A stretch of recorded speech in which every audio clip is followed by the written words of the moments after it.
നയിക്കാൻ പോകുന്ന ബഹുമാനപ്പെട്ട VP ജോസഫ് അച്ഛനെ നമുക്ക് ദൈവപിതാവിൻ്റെ കരങ്ങളിൽ സമർപ്പിച്ച് പ്രാർത്ഥിക്കാം. ആരാധനയിലൂടെ നമുക്ക് ആവശ്യമായിട്ടുള്ള വചനങ്ങൾ അച്ഛൻ്റെ അധരങ്ങളിലൂടെ പ്രദാനം ചെയ്യപ്പെടുവാനും അത് കേൾക്കുന്ന നമ്മളിൽ ആന്തരികമായ വലിയ ചലനങ്ങൾ ഉണ്ടാകുവാനും ഞങ്ങളെ പുതിയ സൃഷ്ടികളാക്കി രൂപാന്തരപ്പെടുത്തണമേ എന്ന് ഒരു നിമിഷം പ്രാർത്ഥിക്കാം. ഒപ്പം തന്നെ ഈ ധ്യാനത്തിൻ്റെ എല്ലാ ഭൗതിക സാഹചര്യങ്ങളെയും ഈ അൾത്താരയിൽ ദൈവമാതാവിൻ്റെ മധ്യസ്ഥയിൽ സമർപ്പിച്ച് നമുക്ക് ഒരു നിമിഷം പ്രാർത്ഥിക്കാം. ഗാന ശുശ്രൂഷയിലായിരിക്കുന്ന സഹോദരങ്ങൾ, മധ്യസ്ഥ പ്രാർത്ഥനയിലായിരിക്കുന്ന സഹോദരങ്ങൾ, സൗണ്ട് കൈകാര്യം ചെയ്യുന്ന സഹോദരങ്ങൾ, ക്യാമറ കൈകാര്യം ചെയ്യുന്ന സഹോദരങ്ങൾ, ഈ ആലയത്തിൽ ഈ സമയം ശുശ്രൂഷയിലായിരിക്കുന്ന സഹോദരങ്ങളെ എല്ലാവരെയും നമുക്ക് ഈ അൾത്താരയിൽ സമർപ്പിച്ച് പ്രാർത്ഥിക്കാം. നിങ്ങൾക്ക് എല്ലാവർക്കും അറിയാം, 2004 ഡിസംബർ 7 ഉച്ചകഴിഞ്ഞ് 2:30 ഇങ്ങനെയുള്ള ഒരു ആരാധനാ മധ്യയാണ് സമയ ഘടികാരം നെഞ്ചിൽ ചാർത്തി ദൈവമാതാവ് ഈ അൾത്താരയിൽ പ്രത്യക്ഷയായത്. അതുകൊണ്ട് തന്നെ ഓരോ ആരാധനയിലും ദൈവമാതാവ് തൻ്റെ മക്കൾക്ക് വേണ്ടി മധ്യസ്ഥം പ്രാർത്ഥിക്കുന്ന വലിയ ആരാധനാ മണിക്കൂറിലേക്കാണ് നമ്മൾ പ്രവേശിക്കുന്നത്. അതുകൊണ്ട് തന്നെ നമ്മുടെ ഭാരങ്ങളും നമ്മളെ വിഷമിപ്പിക്കുന്ന എല്ലാ ആത്മനൊമ്പരങ്ങളും നമുക്ക് ഈ അൾത്താരയിൽ ഇറക്കി വെക്കാം. കാരണം പരിശുദ്ധ അമ്മ ജീവനോടെ പ്രത്യക്ഷപ്പെട്ട അൾത്താരയിൽ നമ്മുടെ സങ്കടങ്ങളെല്ലാം അറിഞ്ഞുകൊണ്ട് നമുക്ക് വേണ്ടി ദൈവപിതാവിൻ്റെ അടുത്ത് മധ്യസ്ഥം പ്രാർത്ഥിക്കുന്ന വലിയ ആരാധന മണിക്കൂറിലേക്കാണ് നമ്മൾ പോകുന്നത്. അതുകൊണ്ട് തന്നെ നമ്മുടെ വിഷയങ്ങളൊക്കെ ഈ അൾത്താരയിൽ ഇറക്കി വെച്ച് നമ്മളെക്കാളൊക്കെ ഉപരിയായിട്ട് ഒത്തിരിയേറെ വിഷമസന്ധികളിലൂടെ കടന്നു പോകുന്ന മക്കള് ഈ മരിയൻ ഉടമ്പടി എടുത്തും അല്ലാതെ ലോകത്തും ജീവിക്കുന്നുണ്ട്. ആ മക്കളൊക്കെ ഈശോയെ അറിഞ്ഞ് സാക്ഷികളാക്കി ജീവിക്കാൻ ഇടവരുത്തണമേ എന്ന പ്രാർത്ഥനയോടുകൂടി ദിവികാരുണ്യനാഥനെ ഈ അൾത്താരയിൽ വരവേറ്റുകൊണ്ട് നമുക്ക് ഇരുകരങ്ങളെ ഉയർത്തി ശക്തമായി സ്തുതിക്കാം. ഹല്ലേലൂയ, മഹത്വം മഹത്വം, ആരാധന ആരാധന. ഈശോയെ, ഈ ആരാധന മണിക്കൂറിലൂടെ അങ്ങയുടെ നാമം വീണ്ടും വീണ്ടും മഹത്വപ്പെടുത്തണമേ എന്ന് പ്രാർത്ഥിക്കുന്നു. ഞങ്ങളെ ഓരോരുത്തരെയും പ്രത്യക്ഷീകരണത്തിന്റെ സാക്ഷികളാക്കി ഉയർത്തണമേ എന്ന് പ്രാർത്ഥിക്കുന്നു. ഹല്ലേലൂയ ഹല്ലേലൂയ, മഹത്വം മഹത്വം, ആരാധന ആരാധന. ഹൃദയം തുറന്ന് ദൈവസ്നേഹത്തോടെ സ്തുതിക്കാം. ഹല്ലേലൂയ ഹല്ലേലൂയ ഹല്ലേലൂയ, ഈശ്വര ആരാധന. ഹല്ലേലൂയ ഹല്ലേലൂയ. ഞങ്ങളെ സ്വന്തമായി ഏറ്റെടുക്കണമേ എന്ന് പ്രാർത്ഥിക്കുന്നു. ഈശോയെ സ്വന്തമാക്കണമേ എന്ന് പ്രാർത്ഥിക്കുന്നു. ഹല്ലേലൂയ ഹല്ലേലൂയ, മഹത്വം മഹത്വം, ആരാധന ആരാധന. ഹല്ലേലൂയ ഹല്ലേലൂയ, ഈശ്വര ആരാധന. ഹല്ലേലൂയ ഹല്ലേലൂയ.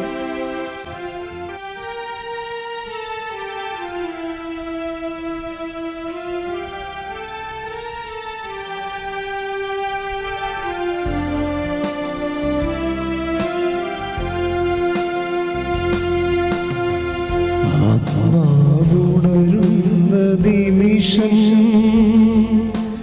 ആനന്ദദായക നിമിഷം, കണ്ണീർ തുടയ്ക്കാൻ മാറോടു ചേർക്കാൻ ഈശോ എഴുന്നള്ളും നിമിഷം, ഇത് ആരാധനയുടെ നിമിഷം.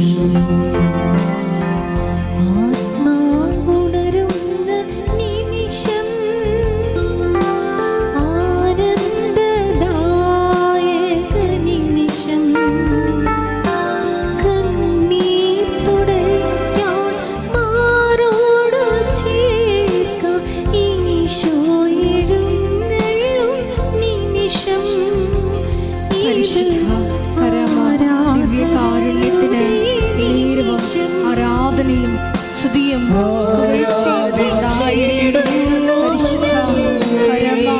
ദിവ്യകാരുണ്യത്തിന് ആരാധനയും സ്തുതിയും പുകഴ്ചയും ദിവ്യകാരുണ്യത്തിന് നീരവും ആരാധനയും സ്തുതിയും പുകഴ്ചയും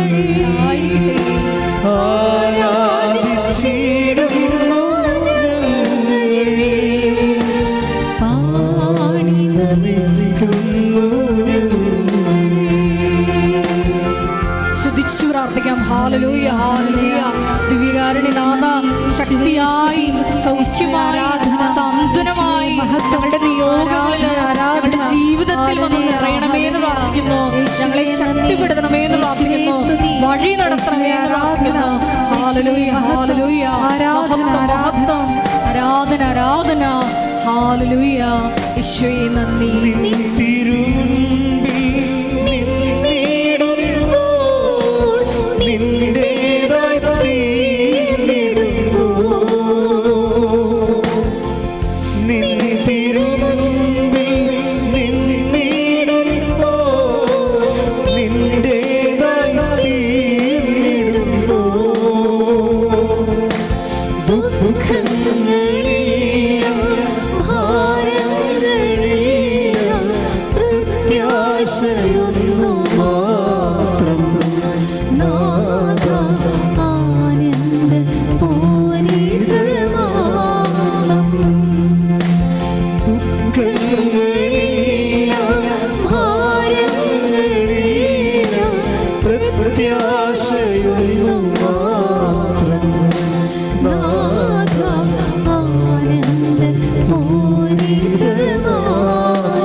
സ്തുതിച്ച് പ്രാർത്ഥിക്കാം. ഹല്ലേലൂയ, ഹല്ലേലൂയ, യേശുവേ നന്ദി, യേശുവേ ആരാധന. ഹല്ലേലൂയ, ഹല്ലേലൂയ, മഹത്വം, മഹത്വം, ആരാധന, ആരാധന.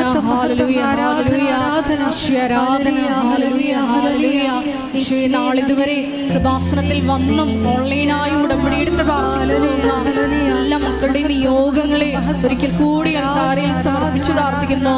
പരിശുദ്ധ അമ്മയുടെ പ്രത്യക്ഷീകരണത്തിന്റെ സാക്ഷികളാക്കി ആ മക്കളെ ഉയർത്തണമേ എന്ന് പ്രാർത്ഥിക്കുന്നു.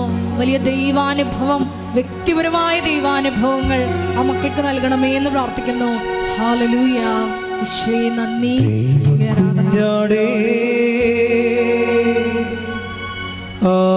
ആത്മനാഥനേ, അങ്ങേ ഞങ്ങൾ ആരാധിക്കുന്നു. എഴുന്നേറ്റ് നിന്നുകൊണ്ട്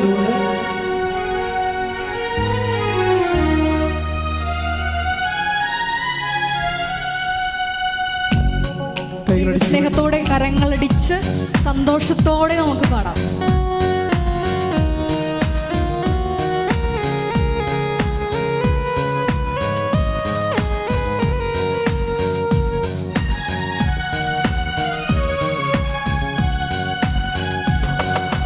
ദൈവകുഞ്ഞാടേ, ആത്മനാഥനേ, അങ്ങേ ഞങ്ങൾ ആരാധിക്കുന്നു.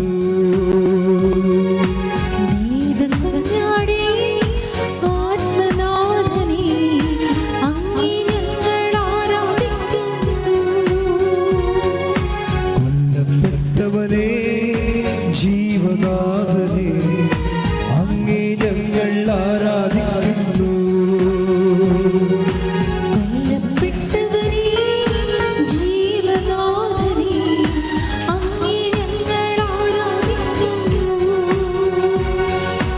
ആരാധിക്കുന്നു, ഞങ്ങൾ ആരാധിക്കുന്നു. കരങ്ങൾ ഉയർത്തിയടിച്ചുകൊണ്ട് ആരാധിക്കുന്നു, ഞങ്ങൾ ആരാധിക്കുന്നു. ഹല്ലേലൂയ, ആമേൻ, ആമേൻ, ആമേൻ, യേശുനാഥാ, ആമേൻ, ആമേൻ, ദൈവപുത്ര, ആമേൻ, ആമേൻ, സർവശക്താ, നിത്യപിതാവേ, ആമേൻ, ആമേൻ, യേശുനാഥാ, ആമേൻ, ആമേൻ, ദൈവപുത്ര, ആമേൻ, ആമേൻ, സർവശക്താ, നിത്യപിതാവേ.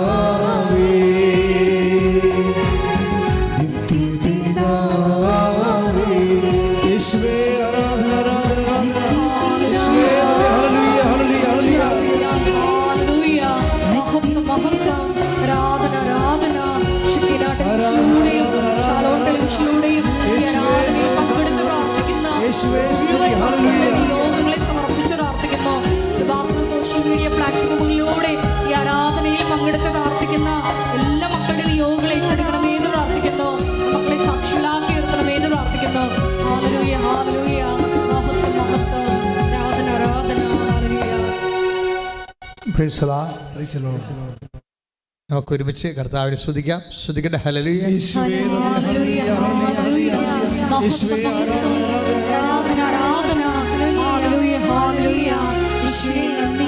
ദൈവപിതാവേ, ആരാധന. ആമേൻ, ആമേൻ, യേശുനാഥാ. കരങ്ങളടിച്ചു ആമേൻ, ആമേൻ, ദൈവപുത്രാ. ആമേൻ, ആമേൻ, സർവശക്താ. നിത്യപിതാവേ. ആമേൻ, ആമേൻ, യേശുനാഥാ. ആമേൻ, ആമേൻ, ദൈവപുത്രാ. ആമേൻ, ആമേൻ, സർവശക്താ. നിത്യപിതാവേ. നിത്യപിതാവേ. ഇരിക്കുക.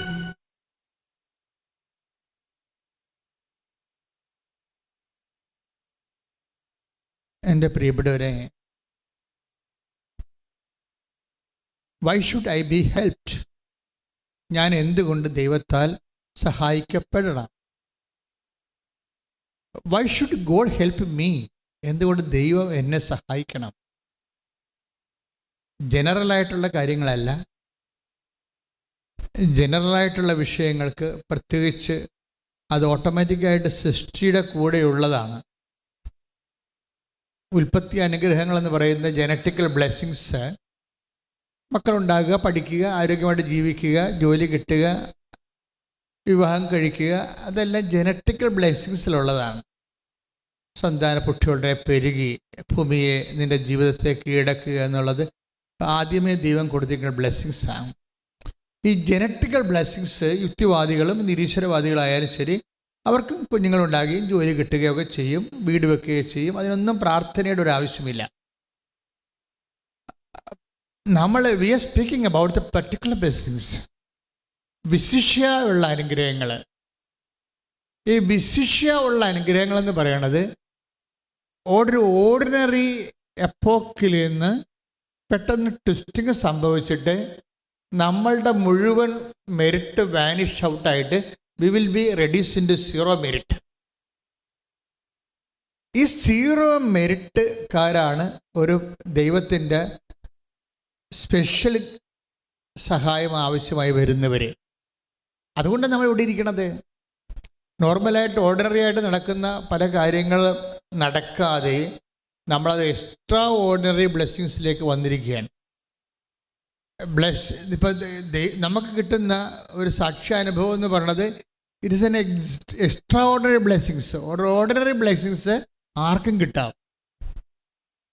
പക്ഷേ സീറോ മെറിറ്റിലേക്ക് വരുമ്പോൾ നമ്മളുടെ കഴിവ് ഇനി വിലപ്പോകത്തില്ല എന്ന് വരുന്ന അവസ്ഥയിൽ നമ്മൾക്കൊരു അവലംബം ആവശ്യമായി വരും. ഇതിനാണ് എക്സ്ട്രാ ഓർഡിനറി ബ്ലെസ്സിങ്സ് എന്ന് പറയണത്. എക്സ്ട്രാ ഓർഡിനറി വിശേഷവിദ്യയായ അനുഗ്രഹങ്ങൾ ഏറ്റവും കൂടുതൽ ടാർപ്പിംഗ് നടക്കുന്നത് കവനൻ്റിലാണ്, ഉടമ്പടിയിലാണ്. എക്സ്ട്രാ ഓർഡിനറി അനുഗ്രഹങ്ങൾ മനുഷ്യന് ഇന്നത്തെ കാലത്ത് ഏറ്റവും കൂടുതൽ ലഭിക്കുന്നത് ഉടമ്പടിയിലാണ്. കാര്യം നമ്മൾ ഒരു ദിവസം അപ്പ് ചെയ്യുന്നത് 20 സാക്ഷ്യങ്ങളാണ്. 10 സാക്ഷ്യങ്ങൾ ഇൻഡിവിജ്വൽ സാക്ഷ്യങ്ങൾ അപ്പ് ചെയ്യും. കൂടാതെ കളക്റ്റീവായിട്ട് ക്ലസ്റ്ററായിട്ട് ഒരു 15 സാക്ഷ്യം വേറെ അപ്പ് ചെയ്യും. അതെല്ലാം സിംഗിൾ ഡേയിലാണ്. അപ്പം മനുഷ്യൻ്റെ ദൈവാനുഭവങ്ങളെ ഏറ്റവും കൂടുതൽ വെൽക്കം ചെയ്യുന്നത് കവനൻ്റാണ്. മനുഷ്യൻ്റെ ക്ലേശങ്ങൾ, വ്യത്യസ്തങ്ങളായ രീതിയിലുള്ള അവൻ്റെ ക്ലേശങ്ങളെ ഭയങ്കരമായ രീതിയിൽ ഹോൾ ഹാർട്ടഡ് വെൽക്കമിങ് ആണ് ഈ കവനൻറ്റിൻ്റെ പ്രൊവിഷനിൽ നടക്കുന്നത്. Covenant is a provision of God where God welcomes everybody in any situation. അത്രയും കൃത്യമായിട്ട്. അതുകൊണ്ട് നമ്മൾക്ക് ആൾക്കാർ ഇപ്പം പറയണത്, അവർക്കൊരു വിഷമം ഉണ്ടായ ഉടനെ അറിയാവുന്നവർ പറയും കൃപാസന അമ്മയെടുത്ത് പോയാൽ ശരിയാകും എന്ന് പറയും. അപ്പം നിങ്ങൾ വിചാരിക്കും കൃപാസന അമ്മയെ ഞങ്ങളിങ്ങനെ ഐഡിയലായിട്ട് ഉയർത്തിക്കൊണ്ട് വരികയാണ്. അല്ല, നമ്മൾ ഉയർത്തിക്കൊണ്ട് പോകുന്നത് ക്രിസ്തുവിനെയാണ്. കൃപാസന അമ്മയുടെ ഒരു മോഡ് ഓഫ് ഓപ്പറാന്തിയിൽ നമ്മൾ ക്രിസ്തുവിനെ ഇങ്ങനെ ഹൈലൈറ്റ് ചെയ്യാൻ വേണ്ടി ഇന്ന് ഉപയോഗിക്കുന്ന ഏറ്റവും മീനിങ് ഫുള്ളായിട്ടുള്ള ഒരു ഓപ്പറേഷൻ മോഡാണ് മരിയൻ ഉടമ്പടി എന്ന് പറയണത്. നിങ്ങൾ നോക്കിയാൽ മനസ്സിലാവും. നിങ്ങളോട് ഞങ്ങൾ പറയണതും മാതാവിന് സാക്ഷ്യം വഹിക്കാനല്ല പറയണത്, ഞങ്ങൾ പറയണത് ക്രിസ്തുവിന് സാക്ഷ്യം വഹിക്കാനാണ് പറയുന്നത്. ഇന്ന് സഭയ്ക്ക് ഏറ്റവും ആവശ്യമുള്ളത് ദൈവം ഈ ഭൂമിയിലുണ്ട്. വിഷമസന്ധിയിലിരിക്കുന്ന മനുഷ്യനെ ആശ്വാസത്തിൻ്റെ കൈകൾ അവൻ നീട്ടിത്തരും. ആരിലേക്കാണ് അത് നീട്ടിത്തരണത്? അങ്ങനെ ആശ്വാസത്തിൻ്റെ കൈകൾ നമുക്ക് ലഭിക്കുന്നതിന് നമ്മൾ എന്താണ് ചെയ്യേണ്ടത്? എന്താണ് ചെയ്യേണ്ടത്?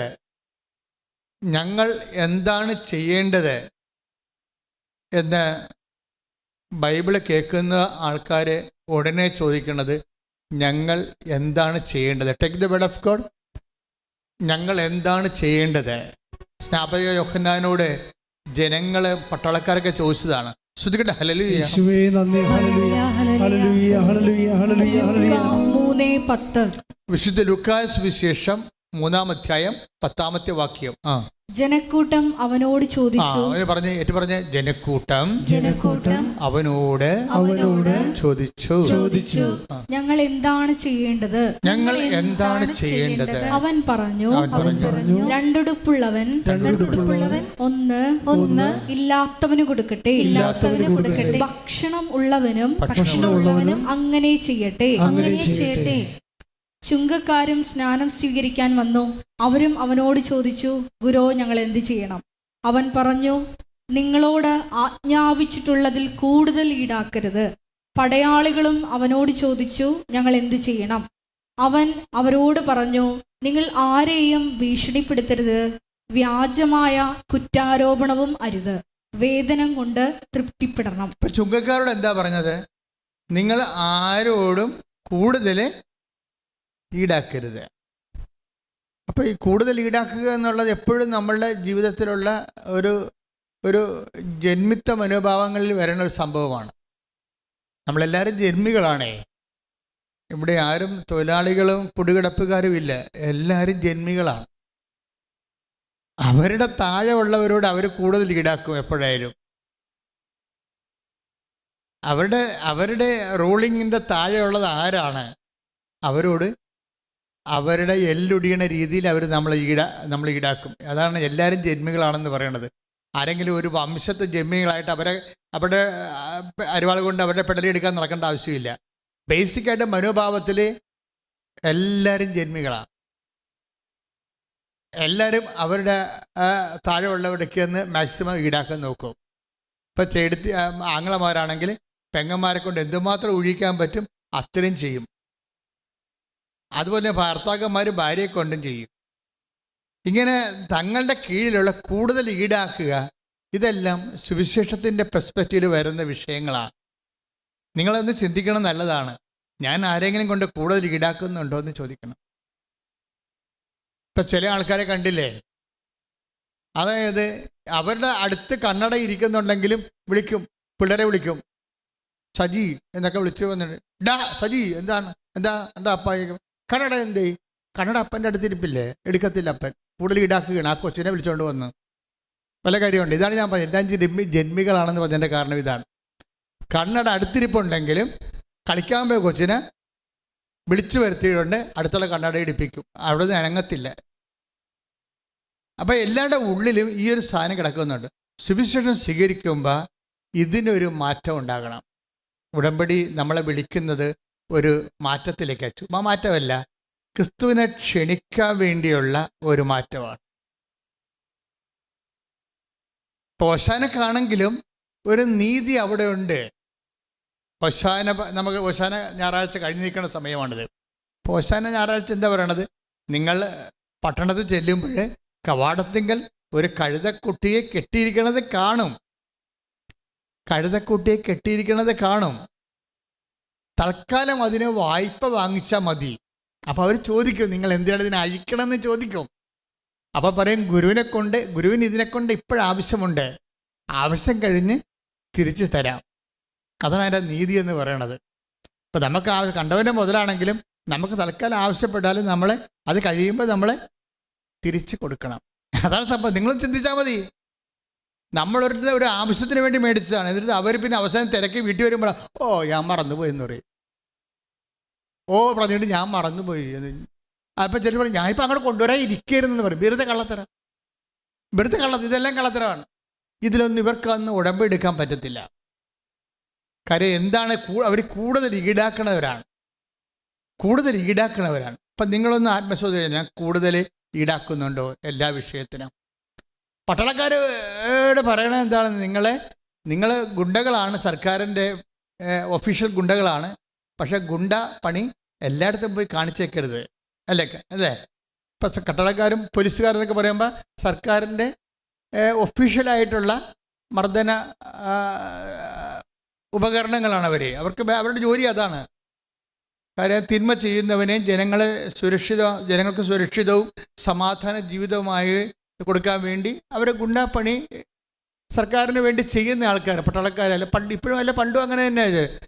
ആ പണി ഇല്ലെങ്കിൽ ഈ സമൂഹം നശിച്ചു പോകും. പട്ടാളക്കാരും പോലീസുകാരൊക്കെ ഇല്ലെന്നുണ്ടെങ്കിൽ നാട്ടിൽ കണ്ട എല്ലാ ബുദ്ധിയും ബോധവും ഇല്ലാത്ത, നിയമബോധവും ഇല്ലാത്ത, നിയമത്തോട് ബഹുമാനം ഇല്ലാത്തവന്മാരെല്ലാം ഗുണ്ടകളാവും. അങ്ങനെ ജനജീവിതത്തിൻ്റെ സമാധാനം നഷ്ടപ്പെടും. പക്ഷേ അങ്ങനെ പട്ടാളക്കാരോ എന്ന് ചോദിക്കുമ്പോൾ എന്താ പറയണത്?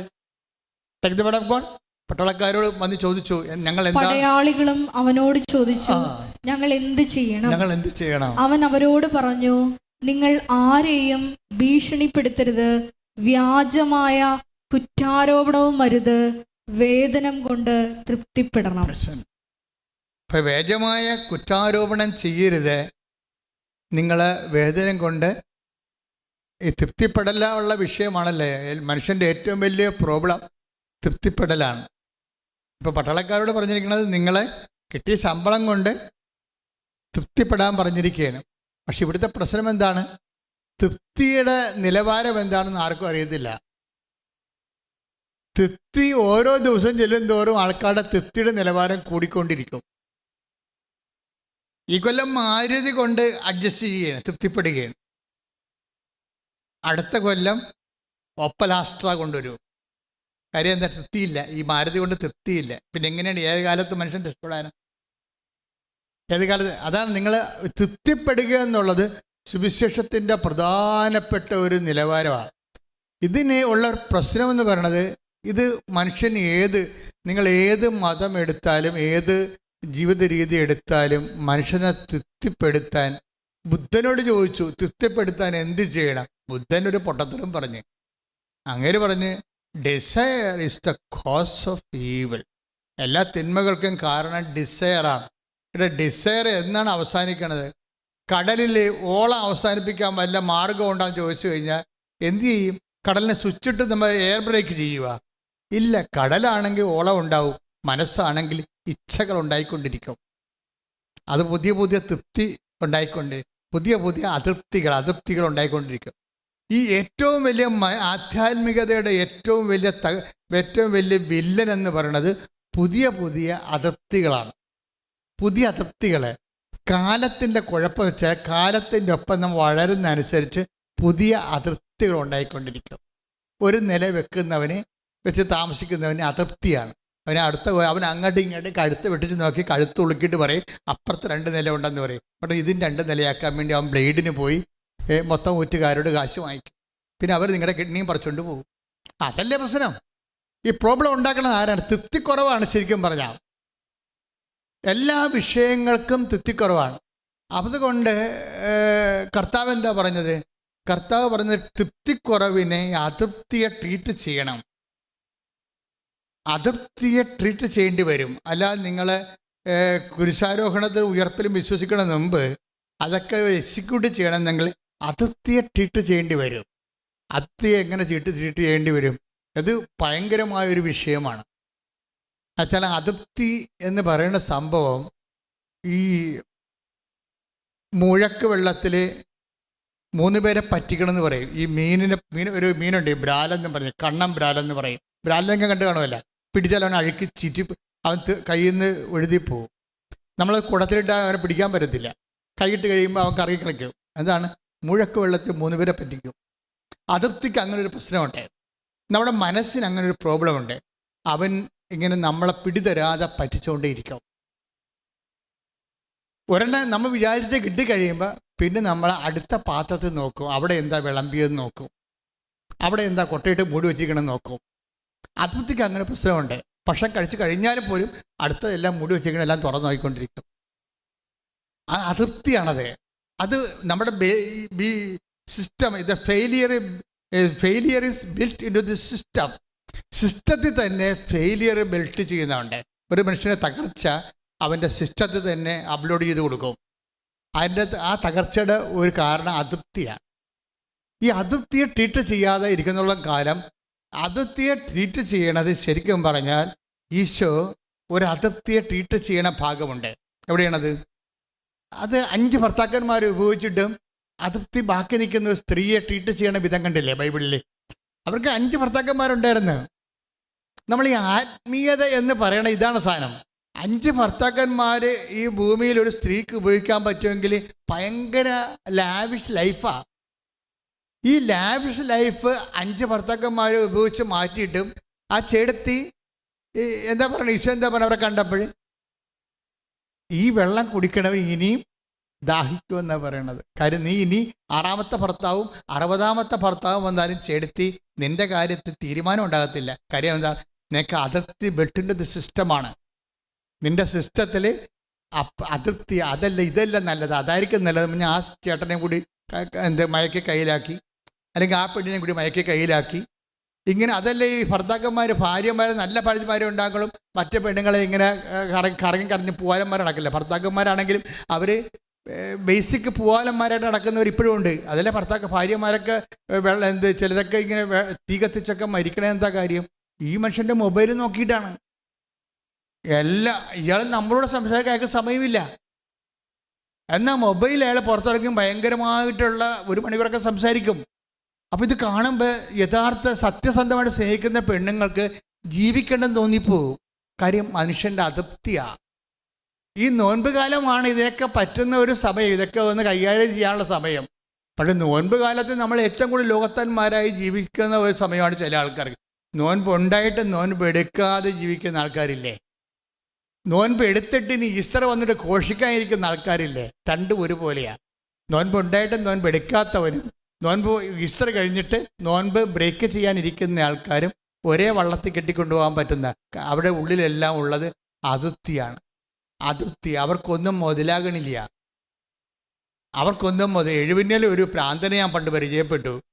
അവരോട് എന്ത് പറഞ്ഞാൽ ആൾക്കാർ എന്ത് പറഞ്ഞാൽ പറയുമ്പോൾ അതും മുതലാകത്തില്ലെന്ന് പറയും. അതും മുതലാകത്തില്ല.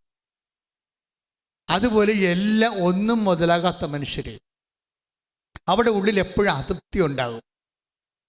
ഇപ്പം നിങ്ങൾ ഉടമ്പടി വെച്ചിരിക്കുന്നത് തന്നെ പല കാര്യങ്ങളും തന്നെ ഇതുപോലെ അതൃപ്തിയുടെ ഭാഗമായിട്ട് വെച്ചിരിക്കുന്ന നിയോഗങ്ങളാണ്. നിങ്ങൾ നിയോഗമായിട്ട് വെച്ചിരിക്കണില്ലേ? ഈ പല കാര്യവും ഇല്ലെങ്കിൽ നിങ്ങൾക്ക് ജീവിക്കാം, പക്ഷെ നിങ്ങൾക്ക് ജീവിക്കാൻ പറ്റത്തില്ല. നിങ്ങൾ ഉടമ്പടി വെച്ചിരിക്കുന്ന കാര്യങ്ങൾ നോക്കിക്കേ. ഇതിൽ ഇപ്പം നമ്മളിങ്ങനെ ടിക്ക് ചെയ്ത് വെച്ച് ഇപ്പം നിങ്ങൾ എൻ്റെ അടുത്ത് ഉടമ്പടി കൊണ്ടുവരികയാണ്, ചെടുത്തി ഇതില്ലെങ്കിൽ ജീവിക്കാൻ പറ്റുമോ? ഈ സ്ഥലം വിറ്റ് പോയില്ലെങ്കിൽ എങ്ങനെ ജീവിക്കും? വിറ്റ് പോയില്ലെങ്കിൽ ജീവിക്കാൻ പറ്റത്തില്ല. വിറ്റാൽ കൊള്ളാം, അത്രയും കാശ് കൈ കിട്ടുമല്ലോ. അല്ലെങ്കിൽ നമ്മൾ ചത്ത മക്കളെ വിറ്റെടുത്ത് അവർക്ക് കാശെടുക്കും.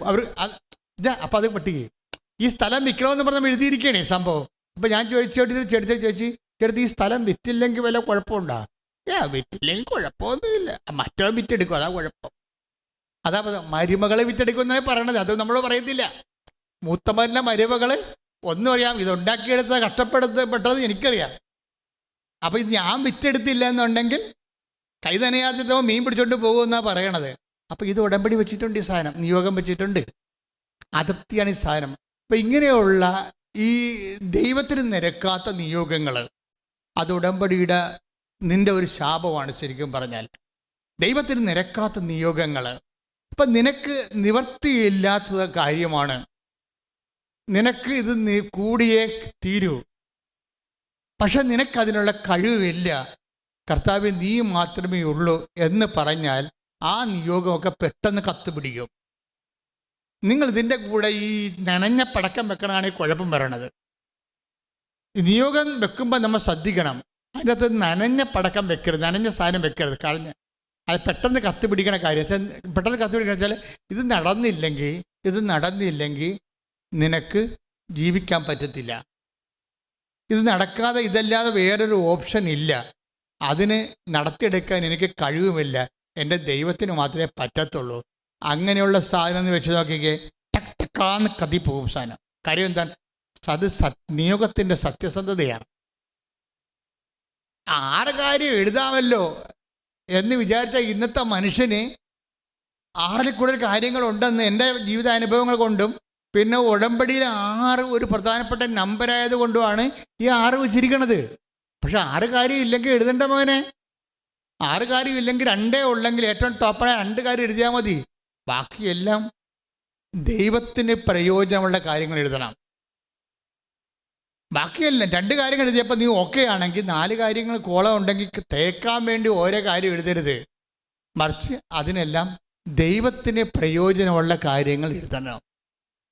ദൈവാത്മാവിൽ നിറയാൻ എഴുതണം, സഭ വളരാൻ എഴുതണം, സഭയിലുള്ള പ്രശ്നങ്ങൾ തീർന്നിട്ട് ദൈവം മഹത്വപ്പെടാൻ എഴുതണം, ഉടമ്പടി എടുത്തിട്ടുള്ള എല്ലാവരും സാക്ഷികളാകാൻ എഴുതണം. അങ്ങനെ ദൈവത്തിന് മഹത്വവും സ്നേഹവും ഉണ്ടാകാനുള്ള കാര്യങ്ങൾ അതിന് നിറക്കുമ്പോൾ ദൈവത്തിന് മനസ്സിലാകും നീ ജെനുവിനാണെന്ന് മനസ്സിലാകും. ജെനുവിനാണെന്ന്, സത്യസന്ധയായിട്ടുള്ള ആളാണെന്ന് മനസ്സിലായി കഴിഞ്ഞാൽ ദൈവം നിന്നെ അഭിഷേകം ചെയ്യും, ദൈവം നിന്നെ ഓൺ ചെയ്യും. അല്ലെങ്കിൽ നിങ്ങളുടെ 6 കാര്യം സാധിച്ചിട്ട് നിങ്ങളെ ക്യാൻസൽ ചെയ്യും. പലരെയും ഞാൻ കണ്ടിട്ടുണ്ട്. ഇപ്പം 3-ാമത്തെ ഉടമ്പടിയിലും 6 കാര്യം സാക്ഷ്യം പറഞ്ഞ ആൾക്കാർ ഈ ആഴ്ച ഉണ്ടായിട്ടുണ്ട്. 3-ാമത്തെ ഉടമ്പടി എടുത്ത് അപ്പോഴും 6 കാര്യം സാധിച്ചവർ സാക്ഷ്യം 3-ാമത്തെ സാക്ഷ്യം പറഞ്ഞിരിക്കുകയാണ്. പക്ഷേ ആ ആളെ കണ്ടു കഴിഞ്ഞാൽ ചിലപ്പോൾ ഈ ഉടമ്പടി ഇങ്ങനെ ഒരാൾ ഇങ്ങനെ ഒരു സാക്ഷ്യം പറയേണ്ടിയില്ലാഞ്ഞെന്ന് തോന്നും. എന്താ കാര്യം? അവിടെ വയറ്റിപ്പഴപ്പിൻ്റെ കാര്യങ്ങളൊക്കെ എഴുതിയിട്ട് അതൊക്കെ ദൈവം ചെയ്തു കൊടുത്ത് അവർ പോവുകയും സാക്ഷ്യം പറഞ്ഞ്. ദൈവം അതല്ല ഉദ്ദേശിക്കണത്. ദൈവം നിങ്ങളെ ഓൺ ചെയ്യണം. ദൈവം നിങ്ങളെ ഓൺ ചെയ്യണമെങ്കിൽ ആരാകണം? നിങ്ങൾ ഒരു മരിയൻ മെൻറ്ററാകണം. എന്താ വെച്ചാൽ മെൻറ്റർ എന്ന് പറഞ്ഞാൽ അത് നിങ്ങൾ ഒരേ സമയം തന്നെ അതിനെ പ്രൊമോട്ടറും ആകണം, അത് തന്നെ കർത്താവിൻ്റെ ഒരു സാക്ഷിയുമാകണം. ഈ ദിവസങ്ങളിലെ ഏറ്റവും നല്ല സാക്ഷ്യങ്ങൾ സ്മിത പ്രിൻസിൻ്റെ സാക്ഷ്യങ്ങളാണ്. എല്ലാ സാക്ഷ്യങ്ങളും നല്ലതാണ്. ഈ മരിയൻ മെൻറ്റർഷിപ്പ് ഉള്ളത് കൂടുതലുള്ളത് സ്മിത പ്രിൻസിൻ്റെ സാക്ഷ്യം. ഇത് സ്മിത പ്രിൻസ് എന്ന് പറഞ്ഞത് കഴിഞ്ഞ പോലെ ഈ ദിവസം ഇവിടെ വന്ന ആളാണ്. അതായത് അതിനകത്ത് ശരിയില്ല, തൃശ്ശൂരത്ത് അവിടെ നിന്ന് വന്നതാണ്. സ്മിത പ്രിൻസിൻ്റെ പ്രോബ്ലം എന്താ? ഭർത്താവിനും ഭാര്യയ്ക്കും 35% അംഗവൈകല്യമാണ്, കാലിന് മുടന്തുള്ളവരാ. അപ്പോൾ വല്ലാത്ത മുടന്താൻ നിൽക്കാൻ പറ്റുക, നടക്കാനും പ്രയാസമുള്ള ആൾക്കാരാണ്. അപ്പോൾ ഭർത്താവും ഭാര്യയുമാണ്, പക്ഷെ അവർക്ക് 3 കുഞ്ഞുങ്ങളുണ്ട്. അപ്പോൾ 4-ാമത്തെ ഒരു കുഞ്ഞ് അവർക്ക് ജനിച്ച് പ്രഗ്നൻ്റായി. 4-ാമത്തെ കുഞ്ഞ് പ്രഗ്നൻ്റ് ആയപ്പോൾ അവരുടെ ജീവിതത്തിൽ സംഭവിച്ചത് അവർക്ക് ബ്ലീഡിങ് ആയി. പിന്നെ കുഞ്ഞിനെ തന്നെ വയറ് മുഴുവനും നെഞ്ചിൻ്റെ അകത്തോട്ട് കയറിയിരിക്കുകയാണ് സ്കാൻ ചെയ്തപ്പോൾ. അപ്പോൾ കുഞ്ഞ് മരിച്ചു പോകും. അപ്പോൾ അതായത് കുഞ്ഞ് മരിച്ചു പോകുന്നുള്ള കണ്ടീഷനായി. അതായത് ഈ നമ്മുടെ വയറില്ലേ, കുടൽ നെഞ്ചിലോട്ട് കയറിയിരിക്കുക. അപ്പോൾ അങ്ങനെ കയറിയിരിക്കുന്ന കാരണം ഡോക്ടർ പറഞ്ഞ് കുഞ്ഞിനെ അബോർട്ട് ചെയ്യണമെന്ന് പറഞ്ഞു. അപ്പം അബോർട്ട് ചെയ്യണമെന്ന് പറഞ്ഞപ്പോൾ ഇവർക്ക് ഭയങ്കര സങ്കടമായി. അപ്പം ഭർത്താവ് പറഞ്ഞ് അങ്ങനെയാണെങ്കിൽ സ്മിത സൗമ്യ അതിനെ അബോർട്ട് ചെയ്താൽ നമുക്കറിയാമല്ലോ, ഒരു ഗർഭിണിയായ ഭാര്യയ്ക്ക് ഫസ്റ്റ് സപ്പോർട്ട് ആരാണ്? ഹസ്ബൻഡാണ്. അപ്പം ഹസ്ബൻഡ് തന്നെ സൗമ്യ, കാര്യം ഇവൾ മുടന്തിയല്ലേ, ഈ 7-ാമത്തെ മാസം ഈ മുടന്ത് കാലം വയറും വരച്ചുകൊണ്ട് ഈ കുഞ്ഞിന് വേണ്ടി രക്തസാക്ഷിയായിട്ട് ജീവിക്കുകയാണ്. മുടന്തുണ്ട്, പിന്നെ വയറും വലുതാണ്, 7 മാസമായില്ലേ. ഇപ്പോഴാണ് ഈ വയറ് മുഴുവനും കയറി നെഞ്ചിലിരിക്കണത്. ഇപ്പോഴാണ് കുഞ്ഞിൻ്റെ ശ്വാസം മുട്ടണത്, കുഞ്ഞ് വയറ്റിൽ കിടന്ന് മരിക്കാൻ പോകണത്. അപ്പം അങ്ങനെ വന്നപ്പോൾ ഡോക്ടർ പറഞ്ഞ് അബോർട്ട് ചെയ്ത് കളയാമെന്ന് പറഞ്ഞ്. അപ്പോൾ ഇവളുടെ ഇനി ഈ കുഞ്ഞിന് അംഗവൈകല്യത്തോടു കൂടിയാണ് ജനിക്കണമെന്നുണ്ടെങ്കിൽ അങ്ങനെ ജനിക്കുമെന്നാണ് ഡോക്ടർ പറയണത്. അങ്ങനെ വന്ന ഇപ്പം ഡോക്ടറും കൈവിട്ട്, ഇപ്പം ഹസ്ബൻഡും കൈവിട്ട്. അപ്പം ഇവർക്ക് ആരുമില്ല ശരിക്കും പറഞ്ഞാൽ. എന്ന് ഇവർ ഹസ്ബൻഡും വൈഫും തമ്മിൽ ഭയങ്കര സ്നേഹമാണ്. പക്ഷെ പറഞ്ഞ കാര്യം ഭാര്യയെ സഹായിക്കാൻ വേണ്ടിയാണ് ഹസ്ബൻഡ് അങ്ങനെ പറയണത്. സൗമ്യ നമുക്കിതിനെ അബോർട്ട് ചെയ്യാമെന്ന് പറഞ്ഞു, നമുക്ക് 3 കുഞ്ഞുങ്ങളുണ്ടല്ലോ എന്നത്. പക്ഷേ ഈ സൗമ്യ എന്ന് പറയുന്ന ആള് എനിക്ക് മനസ്സിലായിടത്തോളം ദൈവത്തിൻ്റെ ഒരാളാണ്. അത് ഭർത്താവും ദൈവവും കൂടി നിന്ന് കഴിഞ്ഞാൽ ഒരു 90% പെണ്ണുങ്ങളും ഭർത്താവിന് കൂടെ നിൽക്കുകയുള്ളൂ. കാര്യം നമുക്ക് ആഹാരം തന്നതും മിണ്ടിയും പറഞ്ഞിരിക്കുന്നത് ദൈവമല്ല, നമ്മുടെ ഇച്ഛായനല്ലേ എന്ന് പറഞ്ഞുകൊണ്ട് ഈ 90% പെണ്ണുങ്ങളും ഇങ്ങനെയുള്ള സ്ഥിതിക്ക് ഭർത്താവ് പറഞ്ഞാൽ കേൾക്കത്തുള്ളൂ. അവിടെയാണ് പ്രശ്നം വന്നത്. കർത്താവ് പറഞ്ഞൊരു വാക്കുണ്ട്, എന്താണ്? ഉയർത്തെഴുന്നേറ്റ് പോകാൻ നേരത്ത്, പിരിപാടാകാൻ സ്വർഗത്തിലേക്ക് തിരിച്ചു പോകാൻ നേരത്ത് കർത്താവ് ഒരു വാക്ക് പറഞ്ഞിട്ടുണ്ട്. എന്താണ്? നിങ്ങൾ എന്ത് ചെയ്യണം? നിങ്ങൾ നിങ്ങളുടെ ഭർത്താവിന് സാക്ഷികളായിരിക്കണം, അല്ലെങ്കിൽ ഭാര്യയ്ക്ക് സാക്ഷികളായിരിക്കണം എന്നല്ല പറഞ്ഞത്. നിങ്ങളെന്താ? നിങ്ങൾ എനിക്ക് സാക്ഷികളായിരിക്കണം. ശ്രദ്ധിക്കട്ടെ. ഹല്ലേലൂയ, യേശുവേ നന്ദി, യേശുവേ സ്തുതി. ഹല്ലേലൂയ, ഹല്ലേലൂയ. അപ്പോസ്തലപ്രവർത്തനങ്ങൾ 1:8. അപ്പോസ്തലപ്രവർത്തനം 1:8. എന്നാൽ പരിശുദ്ധാത്മാവ് നിങ്ങളുടെ മേൽ വന്നു കഴിയുമ്പോൾ, പറഞ്ഞേ, എന്നാൽ പരിശുദ്ധാത്മാവ് നിങ്ങളുടെ മേൽ വന്നു കഴിയുമ്പോൾ നിങ്ങൾ ശക്തി പ്രാപിക്കും. ജെറുസലേമിലും യൂദയ മുഴുവനിലും സമരിയായിലും ഭൂമിയുടെ അതിർത്തികൾ വരെയും നിങ്ങൾ എനിക്ക് സാക്ഷികളായിരിക്കുകയും ചെയ്യും. അപ്പൊ സാക്ഷികളായിരിക്കണം എന്ന് പറഞ്ഞാൽ ഭൂമിയുടെ അതിർത്തികൾ വരെയാണ്. എന്ന് വെച്ചാൽ ആഫ്രിക്ക വരെയാണോ അത് അന്റാർട്ടിക്ക വരെയാണോ? അല്ല, നമ്മുടെ ഭൂമിയുടെ അതിർത്തികൾ വരെ. നമ്മുടെ ഭൂമി എപ്പോഴാണ് തീരണത്? നമ്മുടെ ഭൂമി നമ്മൾ ഓർമ്മക്കുറവ് വന്ന് കിടപ്പിലാകുമ്പോൾ നമ്മുടെ നടപ്പ് തീരൂ. നമ്മുടെ നടപ്പ് എപ്പോൾ തീരുന്നു? അതാണ് നമ്മുടെ ഭൂമിയുടെ തീർച്ച.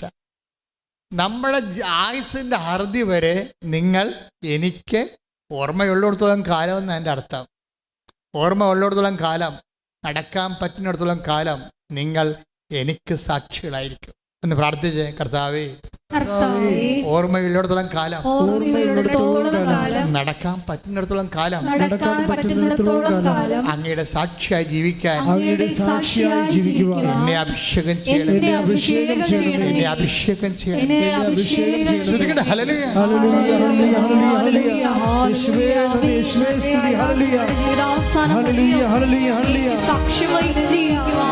ആരാധനയിലൂടെ ഞങ്ങളെ തിരഞ്ഞെടുത്ത് അഭിഷേകം ചെയ്യണമേ. പരിശുദ്ധ പരമ ദിവ്യകാരുണ്യത്തിന്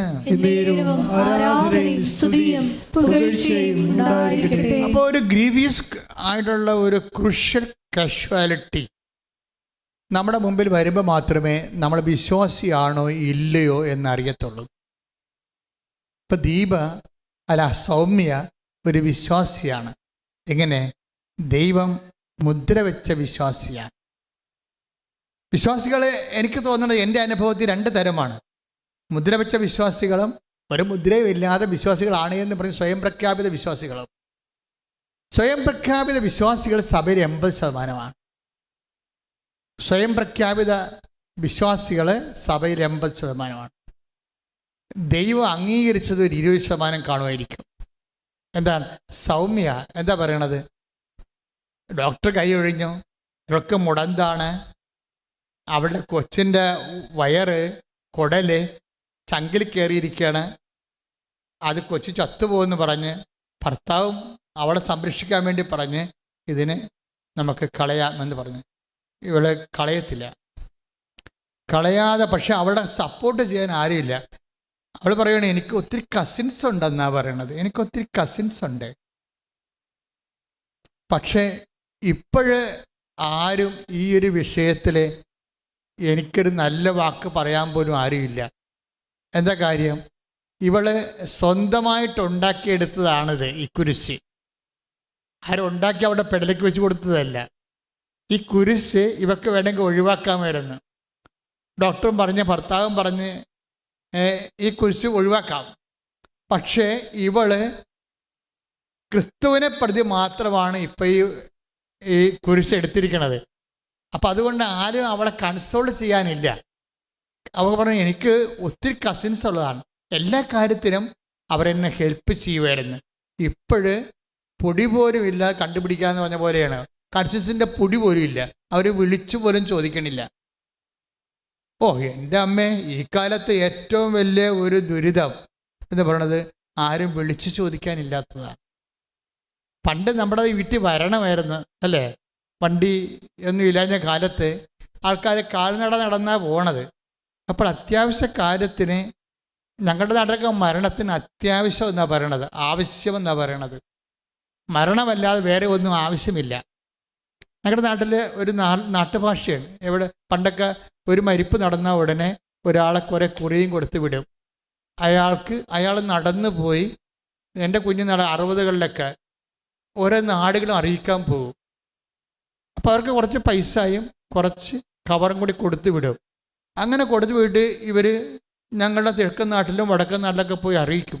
അപ്പോൾ അങ്ങനെ അറിയിച്ചുകൊണ്ട് വരുമ്പോൾ ഒരു കൊടയ ഉണ്ടാകും. അത് പ്രായമായ ഒരു മനുഷ്യനും, കുറച്ച് ഒരു മധ്യവയസ്കനായിരിക്കും. അപ്പോൾ എന്താ പറയണത്? ആവശ്യത്തിന് പോയെന്നാണ് പറയണത്. ആവശ്യം വന്നിട്ടുണ്ടെന്ന് പറയാം. അപ്പോൾ മരിപ്പ് വരണമെങ്കിൽ ആവശ്യം വന്നു. അന്നത്തെ കാലത്ത് വണ്ടിയും കാറൊന്നും ഇല്ലാത്ത കാരണം ആവശ്യം ഒന്നേ ഉള്ളൂ, മരിപ്പ് അറിയിക്കുകയാണ് പ്രധാനപ്പെട്ട ആവശ്യം. അതുകൊണ്ട് ആ വിഷയത്തിന് ആവശ്യമെന്നാണ് മനുഷ്യൻ പറഞ്ഞുകൊണ്ടിരുന്നത്. നമുക്കിപ്പോൾ ഓർക്കുമ്പോൾ ഞങ്ങളുടെ നാട്ടിലൊക്കെ ആ വാക്ക് തേഞ്ഞു മാഞ്ഞു പോയി. അത് ഉപയോഗിക്കണ തലമുറ മൺമറഞ്ഞു പോയി. ആവശ്യത്തിന് പോയെന്ന് ഉപയോഗിക്കണ തലമുറ എനിക്ക് തോന്നുന്നത് ഒരു 70കളോട് 75ഓട് കൂടി അത് ആ തലമുറ മറന്നുപോയി. ഇന്ന് മരണ അറിയിപ്പം തന്നെ പറയണത്. പക്ഷെ മരണ അറിയിപ്പൊന്നും ആരും പോയി അറിയിക്കാറില്ല, വിളിച്ച് പറയാറേ ഉള്ളൂ. അപ്പം ഇന്നത്തെ കാലത്തുള്ള പ്രധാനപ്പെട്ട കാര്യം എന്താണ്? വിളിച്ചു പറഞ്ഞില്ല. നിങ്ങളെന്നെ വിളിച്ച് പറഞ്ഞില്ലല്ലോ എന്നാണ് നമ്മളെ കുറ്റപ്പെടുന്നവർ ചോദിക്കണം. നിങ്ങളെന്നെ വിളിച്ച് പറഞ്ഞോ? അപ്പോൾ ഞാൻ വിളിച്ച് പറഞ്ഞിട്ടും കാര്യമില്ലെന്ന് നമുക്കറിയാം. പക്ഷെ അവരിപ്പം നമ്മളെ കുറ്റപ്പെടുത്താൻ വേണ്ടി കാര്യം കണ്ടുപിടിക്കുകയാണ്. എന്താണ്? നിങ്ങളെന്നെ വിളിച്ച് പറഞ്ഞില്ലല്ല, വിളിച്ച് പറഞ്ഞിട്ടെങ്കിൽ ഞാൻ ഒലക്ക കൊണ്ട് പുട്ട് കുടുത്തി തന്നേനെന്ന് പറയും. വെറുതെ പറയണത്, ഒന്നും ചെയ്യത്തില്ല. വിളിച്ച് പറഞ്ഞിട്ടെങ്കിൽ പിന്നെ അത് നമ്മളെ നാറ്റിക്കാൻ വേണ്ടി വേറെ കേസായി മാറിയനോ. അത് ചുമ്മാ നമ്മളെ കുറ്റം. ഇതാണ് ജഡിക മനുഷ്യൻ എന്ന് പറയും. പിന്നെ വേറെ ഒരു വർത്തമാനം എന്താ പറയണത്? വിളിച്ച് പറയണതും അതുപോലെ തന്നെ വിളിച്ച് ചോദിക്കണതും. നമ്മളുടെ കിടപ്പിലായി കഴിഞ്ഞാൽ ആദ്യം പടപടാന്ന് പലരും വിളിച്ച് ചോദിക്കും. ആദ്യത്തെ ആഴ്ച കുറേ 50 പേര് വിളിച്ചു ചോദിക്കും. 5 ദിവസം 2 ദിവസം കഴിഞ്ഞ് കഴിഞ്ഞാൽ പിന്നെ വിളിച്ചു ചോദിക്കുന്നവരുടെ എണ്ണം 10ആയിട്ട് കുറയും. പിന്നെ 2 ആഴ്ച കഴിയുമ്പോൾ വിളിച്ചു ചോദിക്കുന്നവരുടെ എണ്ണം 1ആയിട്ട് കുറയും. പിന്നെ അപ്പോൾ 2 ആഴ്ചത്തെ ബന്ധങ്ങൾ നിങ്ങൾക്ക് ഉള്ളു കേട്ടാ. നിങ്ങൾ ആനക്കാരിയൊന്നും പറഞ്ഞുകൊണ്ട് തലേ ചുമന്നുകൊണ്ട് കുറേ കണ്ടാമറകൾ നടക്കണില്ലേ കർത്താവിനേക്കാൾ വലിയ ആൾക്കാരായിട്ട്. വെറും 2 ആഴ്ച ആയുസ് മാത്രമേ യുവമാർക്കുള്ളൂ. നിങ്ങൾക്ക് എന്തെങ്കിലും സംഭവിച്ചു കഴിഞ്ഞാൽ 2 ആഴ്ച കഴിയുമ്പോൾ അവസാനം വിളിച്ച ആളും 3 പ്രാവശ്യം കൊണ്ട് വിളിച്ചിട്ട് അവസാനിപ്പിക്കും. വിളിച്ച് ചോദിക്കാൻ ആരുമില്ലാത്തൊരാളായിട്ട് നിങ്ങൾ മാറുമ്പോഴും നിങ്ങൾ വിളിച്ചു ചോദിക്കാൻ ഒരാളുണ്ടായിരിക്കും. ശ്രുതികട്ടെ ഹല്ലേലൂയ.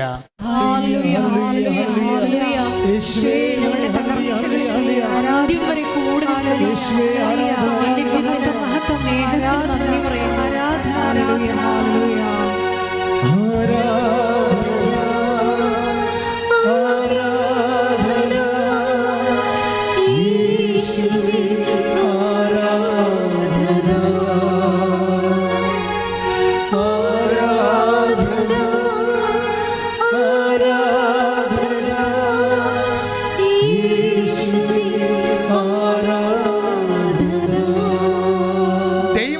പ്രാധാന്യം കൊടുത്തുകൊണ്ട് തലേ ചുമന്ന് നടക്കുന്ന പിണ്ണാക്ക് ചാക്കുമൊക്കെ ഇറക്കി താഴെ വെക്കണം. ഞാൻ ബന്ധുക്കളാണ്, സ്വന്തപ്പെട്ടവരാണെന്നൊന്നും പറയണില്ല. ദൈവത്തെക്കാൾ പ്രാധാന്യം ആർക്ക് നിങ്ങൾ കൊടുത്താലും അത് നനഞ്ഞ പിണ്ണാക്കും ചാക്കാണ്. 3 മാസം കഴിഞ്ഞാൽ പിന്നെ അവർ നമ്മളോട് വിളിച്ച് ചോദിക്കത്തില്ല. നിന്നെ വിളിച്ചു ചോദിക്കാനുള്ള അവസാനത്തെ ആളും നിന്നെ കൈവിട്ടാലും നിന്നെ വിളിച്ചു ചോദിക്കുകയും നീ ഇനി ഒടുവിൽ ഒരു കണ്ണീരായി നിന്റെ അന്ത്യയാത്രയ്ക്ക് പോകുമ്പോഴും ഒരു മനുഷ്യൻ അവിടെ കൈയും കാണിച്ച് നിൽക്കുന്നുണ്ടാകും. അവൻ്റെ കയ്യൊരു അണിപ്പഴുതുണ്ടാകും. അവൻ്റെ പേരാണ് ക്രിസ്തു. കൈയടിച്ച് സ്തുതിക്കട്ടെ. ഹല്ലേലൂയ. ഹല്ലേലൂയ, ഹല്ലേലൂയ, ഹല്ലേലൂയ, ഹല്ലേലൂയ, ആരാധന, ഹല്ലേലൂയ, ഹല്ലേലൂയ. വിശുദ്ധ പരമ ദിവ്യകാരുണ്യത്തിന് നേരവും ആരാധനയും സ്തുതിയും പുകഴ്ചയും ഉണ്ടായിരിക്കട്ടെ. ഞാൻ ഒരു ദിവസം താബോർ മലയുടെ മുകളിൽ നിൽക്കുകയായിരുന്നു. വിശുദ്ധ നാട്ടിൽ പോയപ്പോഴേ എനിക്ക് ഏറ്റവും കൊതിയോടെ ഞാൻ കയറിപ്പോയ ഒരു മലയാണ് താബോർ മല. കുറേ ജീപ്പിൽ പോകാം, പിന്നെ നമുക്ക് നടന്നു പോകാം. നടന്നു പോണത് വല്ലാത്ത എക്സ്പീരിയൻസാണ്. കാര്യം നടന്നു പോകണമെങ്കിൽ ചങ്ങലവട്ട കയറി നമ്മൾ പോകുമ്പോൾ 1 കിലോമീറ്റർ ഉണ്ട് നടക്കാൻ. ചില സമയത്ത് വഴി നേരെ വരും, ചില സമയത്ത് വഴി വളഞ്ഞു വരും, ഇങ്ങനെ വരും. അപ്പോൾ ഈ നടന്നു പോകുമ്പോൾ നമ്മൾ കർത്താവ് രൂപാന്തരപ്പെട്ട ആ ഒരു തനത് ഇടത്തിലേക്ക് നമ്മൾ പോവുകയല്ലേ. നമ്മളും നടന്ന് ചെല്ലുമ്പോൾ നമ്മളൊരു പ്രാർത്ഥിക്കുന്നവർക്ക് ഒരു ഫീലിംഗ് ഉണ്ടാകും. ഇപ്പം ഞാനിങ്ങനെ താബോർ മലയിൽ 1.5 മണിക്കൂർ ഞാൻ അവിടുത്തെ കാറ്റും കൊണ്ട് കർത്താവ് നടന്ന സ്ഥലങ്ങളൊക്കെ പ്രാർത്ഥിച്ച്, ഞാൻ എൻ്റെ കൂടെ 5-8 പേരൊക്കെ ഉണ്ടെങ്കിലും ഞാൻ ഇവിടെ കൂടെ ഒന്നും കൂടിയിട്ടില്ല. ഈ 10 ദിവസം കൂടിയില്ല. അവിടെ അടുത്തൊക്കെ എൻ്റെ പരിസരത്തും കണ്ണുപെട്ടത്തൊക്കെ അവരുണ്ടാകും. പക്ഷെ ഞാൻ എപ്പോഴും കർത്താവിൻ്റെ കൂടെ തന്നെയായിരുന്നു, പ്രാർത്ഥിച്ചും ധ്യാനിച്ചും ഈശോനെക്കുറിച്ച് ചിന്തിച്ചും ആലോചിച്ചും. അതുകൊണ്ടാണ് ഈജിപ്തിൽ വെച്ച് അമ്മ എൻ്റെ വായിൽ കൈയിട്ടത്. ഞാൻ അവിടെ പോയ സ്വറായൊക്കെ പറഞ്ഞ് നടന്നിരുന്നെങ്കിൽ ദൈവം എന്നെ മൈൻഡ് ചെയ്യാത്തയാൽ. ദൈവം മൈൻഡ് ചെയ്യണം മക്കളെ. അതിന് ജനക്കൂട്ടത്തെ ഒഴിവാക്കണം.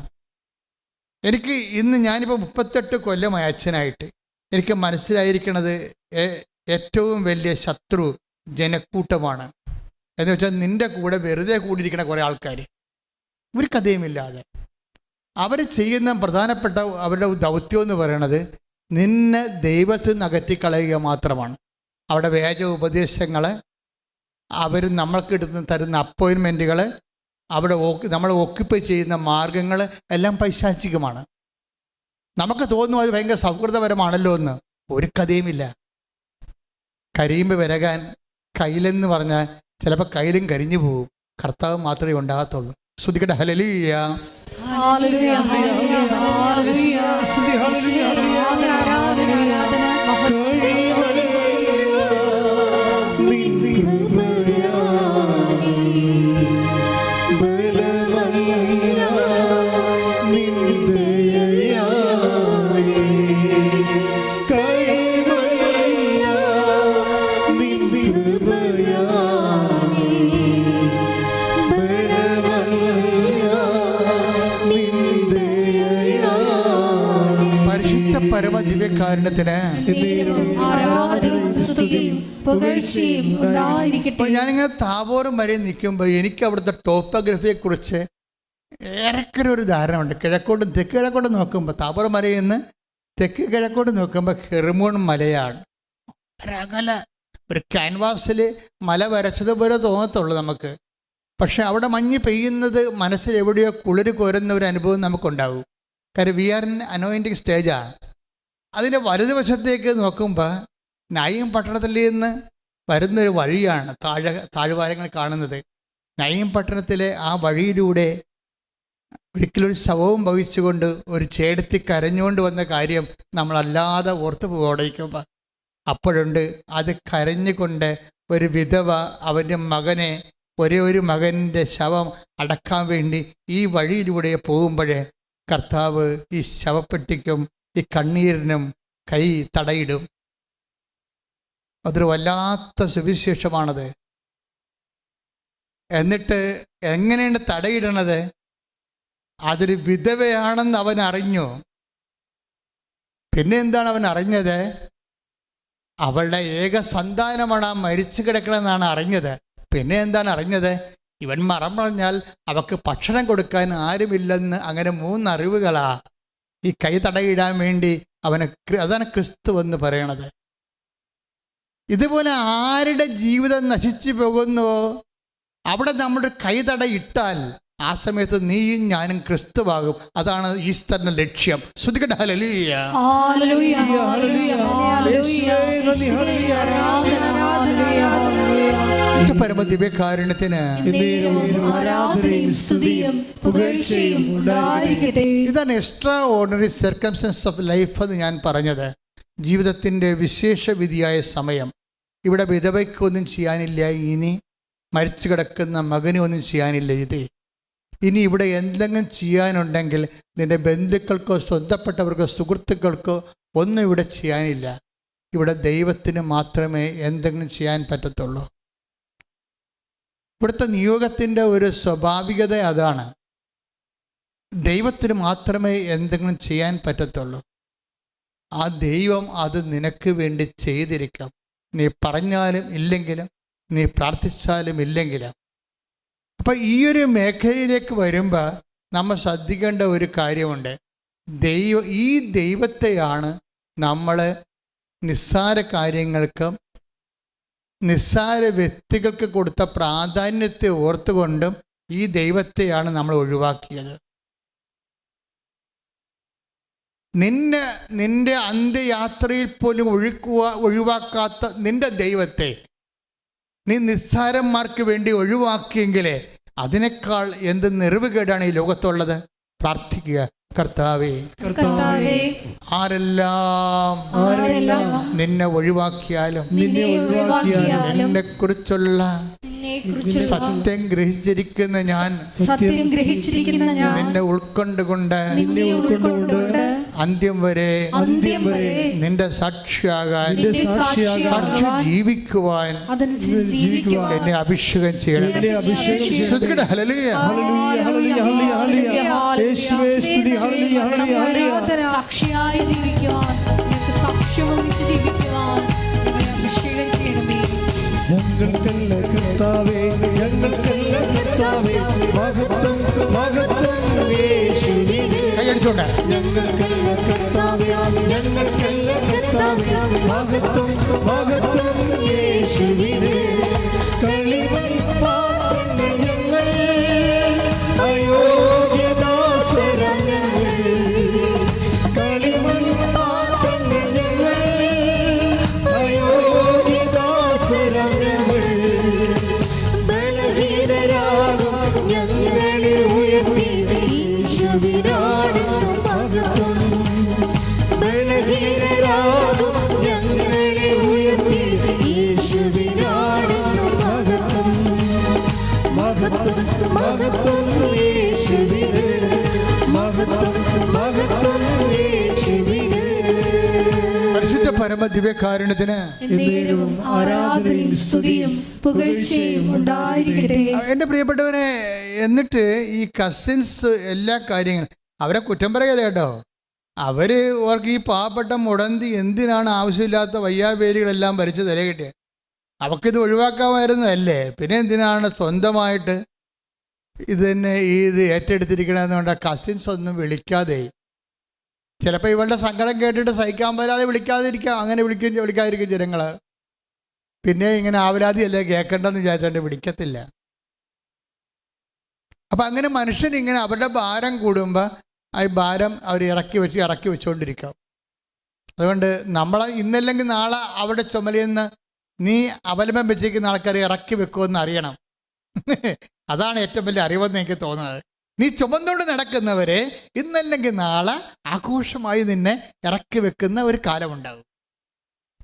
കർത്താവിനും അറിയാമായിരുന്നു ഇറക്കി വെക്കുമെന്ന്. ചുമ്മാ ഗുരുവെന്നൊക്കെ വിളിച്ച് പരുവെന്നൊക്കെ വിളിച്ച് നടക്കണ വെറുതെയാണെന്ന് അറിയാമായിരുന്നു. നിങ്ങളെന്താ ഇങ്ങനെ വിളിക്കും, പക്ഷെ തന്താങ്ങളുടെ വഴിക്ക് നിങ്ങൾ പോകും. തന്താങ്ങളുടെ വഴി എന്ന് പറഞ്ഞ് ബൈബിൾ ഉപയോഗിക്കുന്നൊരു വാക്കുണ്ട്, വല്ലാത്ത വാക്കാണ്. നിങ്ങളെല്ലാവരും എന്നെ ഉപേക്ഷിക്കുമെന്നും തന്താങ്ങളുടെ വഴിക്ക് പോകുമെന്ന്. ശ്രദ്ധിക്കട്ടെ. ഹല്ലേലൂയ. ഹല്ലേലൂയ. 12:42. യോഹന്നാൻ 16:32. യോഹന്നാൻ 16:32. എന്നാൽ എന്നാൽ നിങ്ങൾ ഓരോരുത്തരും നിങ്ങൾ താങ്കളുടെ വഴിക്ക് ചിതറിക്കപ്പെടുകയും എന്നെ ഏകനായി വിട്ടുപോവുകയും ചെയ്യുന്ന സമയം വരുന്നു. അല്ലാതെ വന്നു കഴിഞ്ഞു. എങ്കിലും ഞാൻ ഏകനല്ല. കാരണം പിതാവ് എന്നോട് കൂടെയുണ്ട്. ഇതൊരു ഭയങ്കര മിസ്റ്റേക്കൺ ആയിട്ടുള്ള ഒരു പ്രസ്താവനയാണ് ശരിക്കും പറഞ്ഞാൽ. അതായത് ഈശോയുടെ ഉപരി മനുഷ്യത്വത്തിലെ ഒരു മങ്ങിയ കാഴ്ച പോലെ ഈശോ കണ്ട ഒരു കാര്യമാണ്. എല്ലാവരും ഈശോനെ അങ്ങ് വിട്ടിട്ട് പോകുന്നു തന്താങ്ങളുടെ വഴി. ഓരോരുത്തർക്കും നീ ചുവന്നുകൊണ്ട് നടക്കുന്ന എല്ലാവർക്കും അവരുടേതായിട്ടുള്ള തന്താങ്ങളുടെ ഒരു വഴിയുണ്ടെന്ന് വിചാരിച്ചോ. ആ വഴി വ്യക്തമായിട്ട് തെളിഞ്ഞ് എപ്പോൾ വരുന്നു അപ്പം അവർ നിന്നെ ഉപേക്ഷിച്ചിരിക്കും. അതാണ് തന്താങ്ങളുടെ വഴി. ഇപ്പം കൂടെ കൂട്ടിക്കുന്ന ആൾക്കാർക്ക് അവരുടെ തന്താങ്ങളുടെ വഴി തെളിയാത്ത കൊണ്ടാണ് അവർ നിന്നെ ചുറ്റിപ്പറ്റി നടക്കണത്. അതാണ് ഈശോ പറഞ്ഞത്. നിങ്ങൾ 16:32 നിസ്സാര വചനമല്ല. നിങ്ങൾ ആരിലാണ് ആശ്രയം വെച്ചിട്ട് നോക്കണം. അതായത് ഈവൻ ഈശോ അല്ലാതെ ഇത് ഇത്രയും വെട്ടിമുറിച്ച് ആരും പറഞ്ഞിട്ടില്ല. എന്നെക്കാൾ ഉപരി ഭർത്താവിനെ സ്നേഹിക്കുന്നവൻ ഐ ഡോണ്ട് വാണ്ട്, എനിക്ക് വേണ്ടെന്നാ പറഞ്ഞത്. Take the bed of God. ശ്രദ്ധിക്കട്ടെ. ഹല്ലേലൂയ, ഹല്ലേലൂയ, ഹല്ലേലൂയ, ഹല്ലേലൂയ, ഹല്ലേലൂയ, ഹല്ലേലൂയ, ഞാൻ നിന്നെ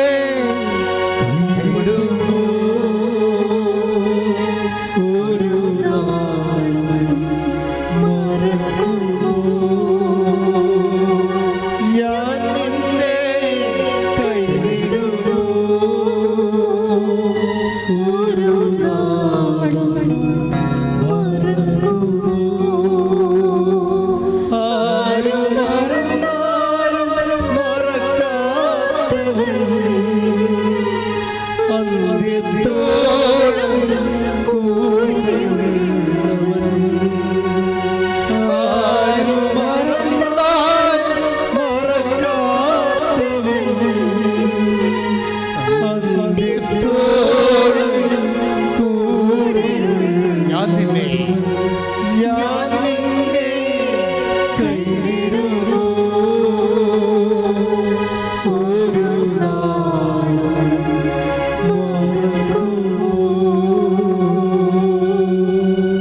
മത്തായി 10:37. മത്തായി സുവിശേഷം 10:37 വാക്യം. എന്നേക്കാൾ അധികം പറഞ്ഞേ. എന്നേക്കാൾ അധികം പിതാവിനെയോ മാതാവിനെയോ സ്നേഹിക്കുന്നവൻ എനിക്ക് യോഗ്യനല്ല. എന്നേക്കാൾ അധികം പുത്രനെയോ പുത്രിയെയോ സ്നേഹിക്കുന്നവനും എനിക്ക് യോഗ്യനല്ല. സ്വന്തം കുരിശെടുത്ത് എന്നെ അനുഗമിക്കാത്തവൻ എനിക്ക് യോഗ്യനല്ല. അപ്പൊ കുരിശാണ് പ്രശ്നം. കർത്താവിന് യോഗ്യമാകുന്നത് ആരാണ്? കുരിശാരാണ് എടുത്തിരിക്കണത്.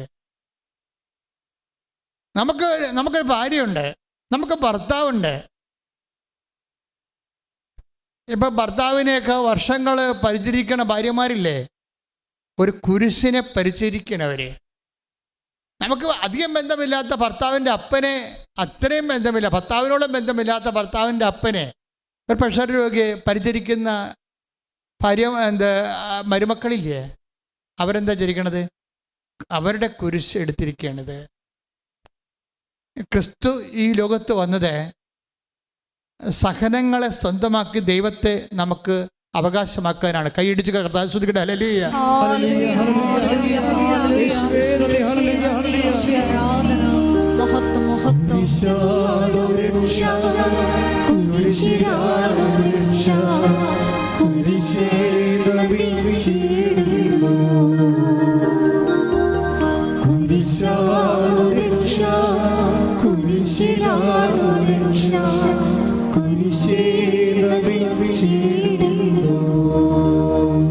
പരിശുദ്ധ പരമ പരമദിവ്യകാരുണ്യത്തിന്. ആരാധനയും സ്തുതിയും പുകഴ്ചയും ഉണ്ടായിരിക്കട്ടെ. അപ്പോൾ നമ്മൾ ക്രിസ്തുവുമായി കൺഫ്രണ്ട് ചെയ്യുമ്പോൾ, അവനുമായി ഈ ജന്മത്തിന് ഒരു സമയം കുറിച്ച് കഴിയുമ്പോൾ, നമ്മൾക്ക് മുമ്പേക്ക് നടക്കുന്ന പരീക്ഷ ഒന്ന് മാത്രമേ ഉള്ളൂ. എന്താണ്? അവന് നമ്മളെ യോഗ്യമാണോ യോഗ്യമല്ലയോ? അവന് നമ്മളെ യോഗ്യമാണെങ്കിൽ എന്ത് ചെയ്യണം? അവൻ്റെ പേരിലുള്ള നമ്മുടെ സ്വന്തം കുരിശുണ്ട്, അത് അവൻ്റെ പേരിലാക്കി എടുത്തിട്ട് നമ്മൾ അക്സെപ്റ്റ് ചെയ്യണം. നമ്മുടെ സ്വന്തം കുരിശ്. ഇപ്പം നിങ്ങളുടെ സ്വന്തം കുരിശ് നിങ്ങളുടെ നടുവേദനയെന്ന് വിചാരിച്ചോ? നിങ്ങളുടെ സ്വന്തം കുരിശ് നിങ്ങളുടെ മെനിഞ്ചൈറ്റിസ് ആണെന്ന് വിചാരിച്ചോ? നിങ്ങളുടെ സ്വന്തം കുരിശ് നിങ്ങളെ ഉറക്കമില്ലാത്ത അവസ്ഥയാണെന്ന് വിചാരിച്ചോ? അത് മാറ്റിത്തരണമെന്ന് പറഞ്ഞുകൊണ്ട് പിച്ചുമ്പയും പറഞ്ഞുകൊണ്ട് രാത്രി മുഴുവൻ അങ്ങോട്ടും ഇങ്ങോട്ടും നടന്ന് എന്തുമാത്രം മനുഷ്യർ നേരം വിളിപ്പിക്കുന്ന. പക്ഷെ ഒരു നിമിഷം നിങ്ങൾ പറയണം, കർത്താവ് ഇതെൻ്റെ കുരിശാണ്, ഇതിപ്പോൾ ഞാൻ നിൻ്റെ പേരിലേക്ക് പ്രമാണം ചെയ്ത് തരുന്നു, ഇത് നിൻ്റെ കുരിശാണ്, ഞാൻ നിൻ്റെ പേരിൽ ഇത് ഞാൻ എൻ്റെ സ്വന്തമായിട്ട് ഞാൻ ചുമക്കുന്നു എന്ന് പറഞ്ഞാൽ you are bearing Jesus, you are Christified. നിങ്ങൾ കർത്താവിനെ വഹിക്കുന്നവരാവും. കൈയിടിച്ച് കർത്താവ് ഹല്ലേലൂയ, ഹല്ലേലൂയ, നന്ദി, ആരാധന, ഹല്ലേലൂയ, ഹല്ലേലൂയ. പരിശുദ്ധ പരമദിവ്യകാരുണ്യത്തിന് ആരാധനയും സ്തുതിയും പുകഴ്ചയും ഉണ്ടായിരിക്കട്ടെ. വളരെ ഇൻറ്റിമസി ആയിട്ട് കർത്താവിനെ സ്നേഹിക്കുന്ന ഒരു രീതിയാണ് നിലവിലുള്ള സ്വന്തം കുരിശിനെ ക്രിസ്തുവിൻ്റെ പേരിലാക്കിയിട്ട് ക്രിസ്തുവിനെ വഹിക്കുന്നത് പോലെ അത് അക്സെപ്റ്റ് ചെയ്യുന്ന രീതികൾ. ഇവരാണ് ആര്? എനിക്ക് യോഗ്യൻ എന്ന് പറയണത്. കർത്താവ് എനിക്ക് യോഗ്യനുള്ളവരും യോഗ്യതയുള്ളവരും യോഗ്യതയില്ലാത്തവരെയും തമ്മിൽ ഈശോ തിരിക്കുന്നുണ്ട്. എന്നെ പ്രതി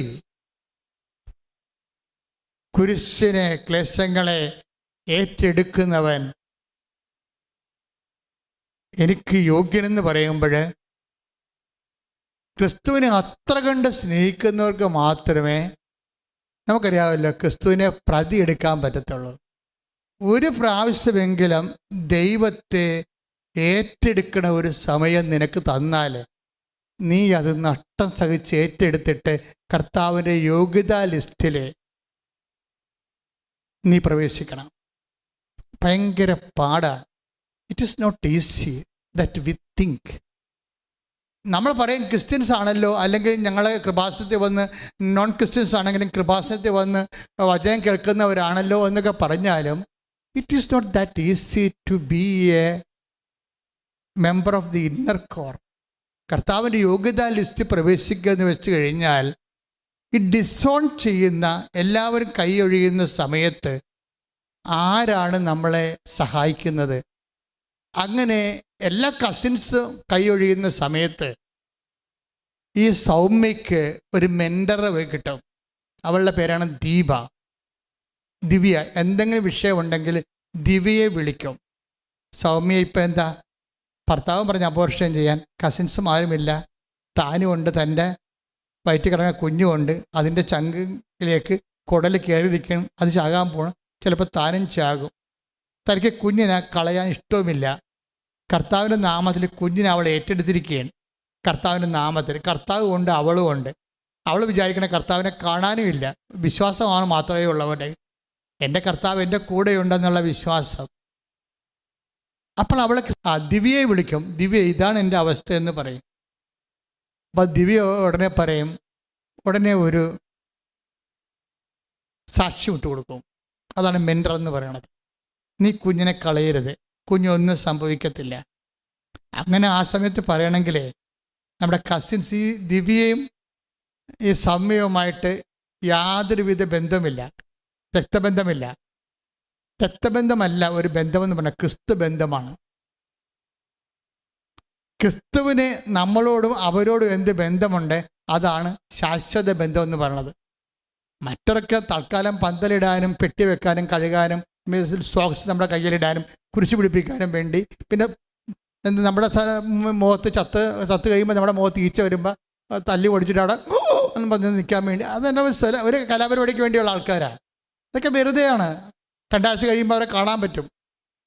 ഇപ്പം നമ്മൾ നിലയം വിളിച്ചിട്ട് ചോപ്പിട്ട് നിൽക്കുന്ന ആൾക്കാർ 2 ആഴ്ച കഴിയുമ്പോൾ നിൽക്കുക കാണാൻ പറ്റും. അവർ മിക്കവാറും അടുത്ത കുഴിയാഴ്ചക്ക് വേണ്ടി അവർ വല്ല ബ്യൂട്ടി പാർലറുമായിരിക്കും മിക്കവാറും. ഞാൻ എത്ര ശവം കണ്ടതാണ്, എത്ര ശവങ്ങളുടെ ബന്ധുക്കളെ കണ്ടതാണ്.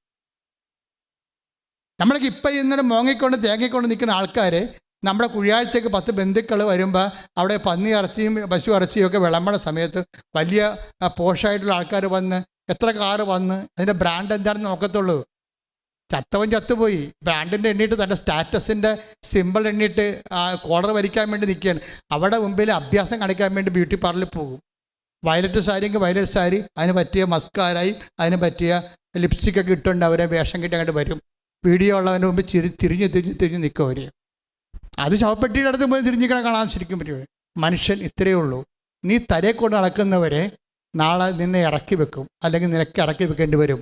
കർത്താവ് ഒരിക്കലും നിനക്ക് ഇറക്കി വേണ്ടിക്കേണ്ടി വരാത്ത നിന്റെ ബന്ധമാണ് ശാശ്വത ബന്ധം. കൈയടിച്ച് കർത്താവ്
പരമദിവ്യകാരുണ്യത്തിന് ആരാധനയും സ്തുതിയും പുകഴ്ചയും പരിശുദ്ധ പരമദിവ്യകാരുണ്യത്തിന് ആരാധനയും സ്തുതിയും പുകഴ്ചയും ഉണ്ടായിരിക്കട്ടെ.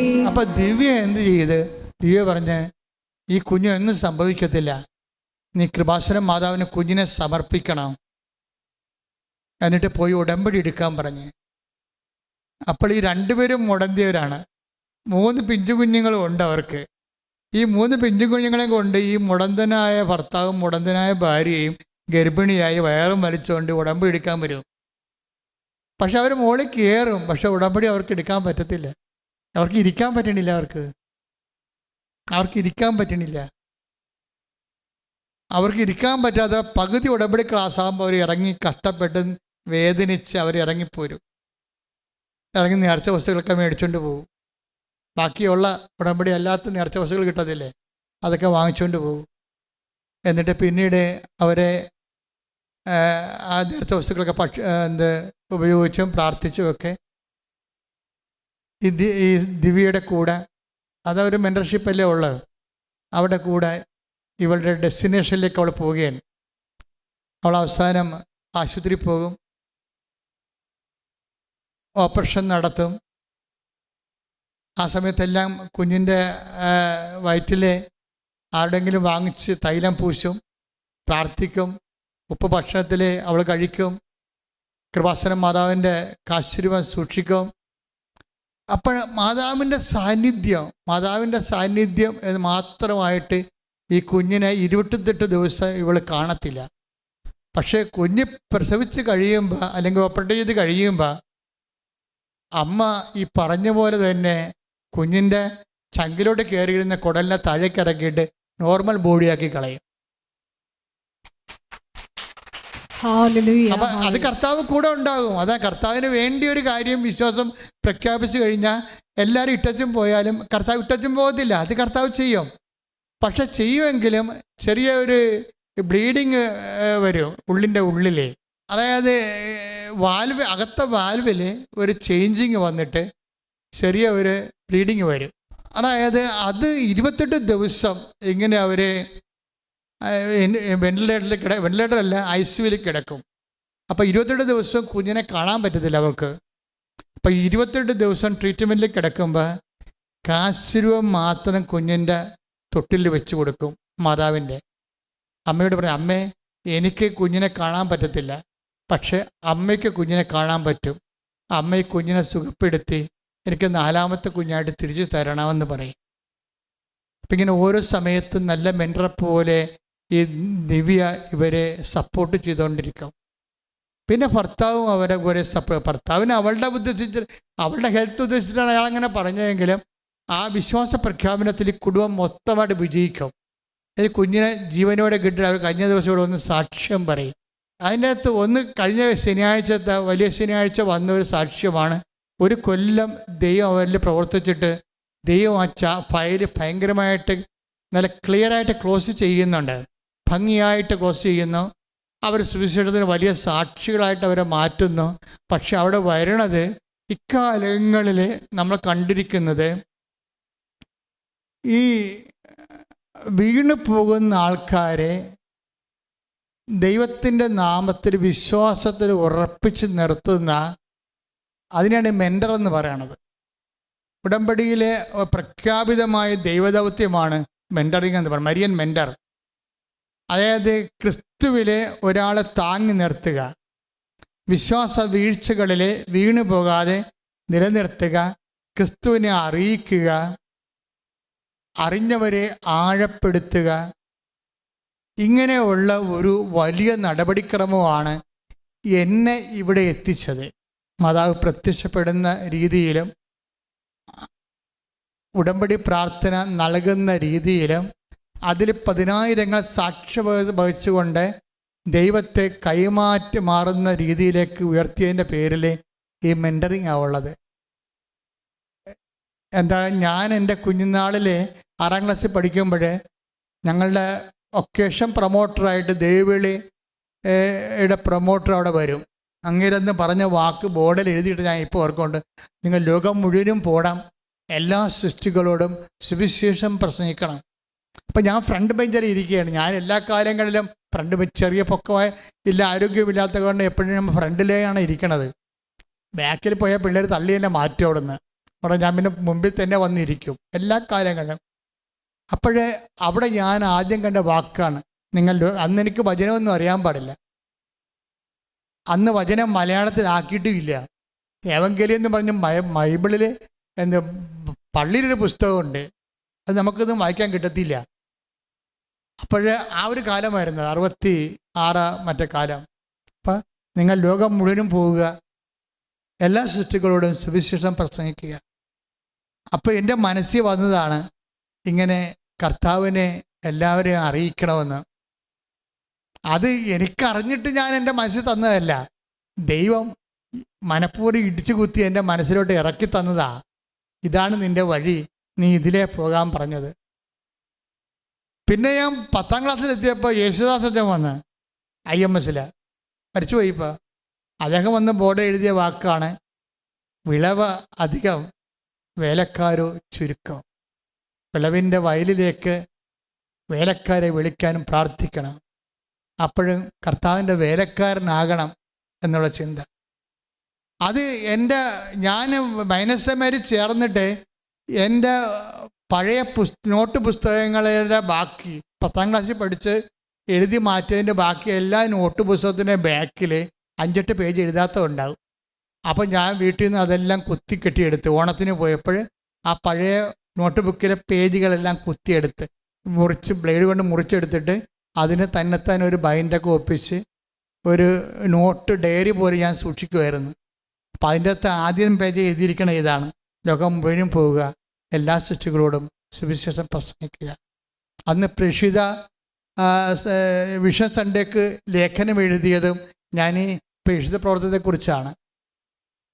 പ്രേക്ഷിത പ്രവർത്തനത്തിന് വേണ്ടി നമ്മൾ ആ പ്രേക്ഷിത പ്രവർത്തനമാണ് ഇന്ന് ഉടമ്പടിയിലൂടെ ദൈവം നിങ്ങളെക്കൊണ്ട് ചെയ്യിക്കുന്നത്. ക്രിസ്തുവിനെ അറിയാത്തവരെ അറിയിക്കുക, അറിഞ്ഞവരെ ആഴപ്പെടുത്തുക. അത് ദൈവം ആദ്യം നമുക്ക് തന്നതാ. വിശ്വാസത്തിൽ ആടി നിൽക്കുന്നവരെ ഉറപ്പിക്കുക, വിശ്വാസമില്ലാത്തവർക്ക് വിശ്വാസം കൊടുക്കുക. ദിവ്യ അതാണ് ചെയ്തത്. അവരുടെ പാദങ്ങളെക്കുറിച്ചാണ് പറയണത്. മലമുകളിൽ അത് സുന്ദരമാണെന്ന്, ആ മലമുകളെന്ന് പറഞ്ഞ ജെറുസലേം മലമുകളാണ്. ജെറുസലേം മലമുകളെന്ന് പറഞ്ഞ സ്വർഗീയ മലമുകളാണ്. സ്വർഗത്തിലൂടെ പാദങ്ങളെ തിളങ്ങണം എന്നാണ് പറയണത്.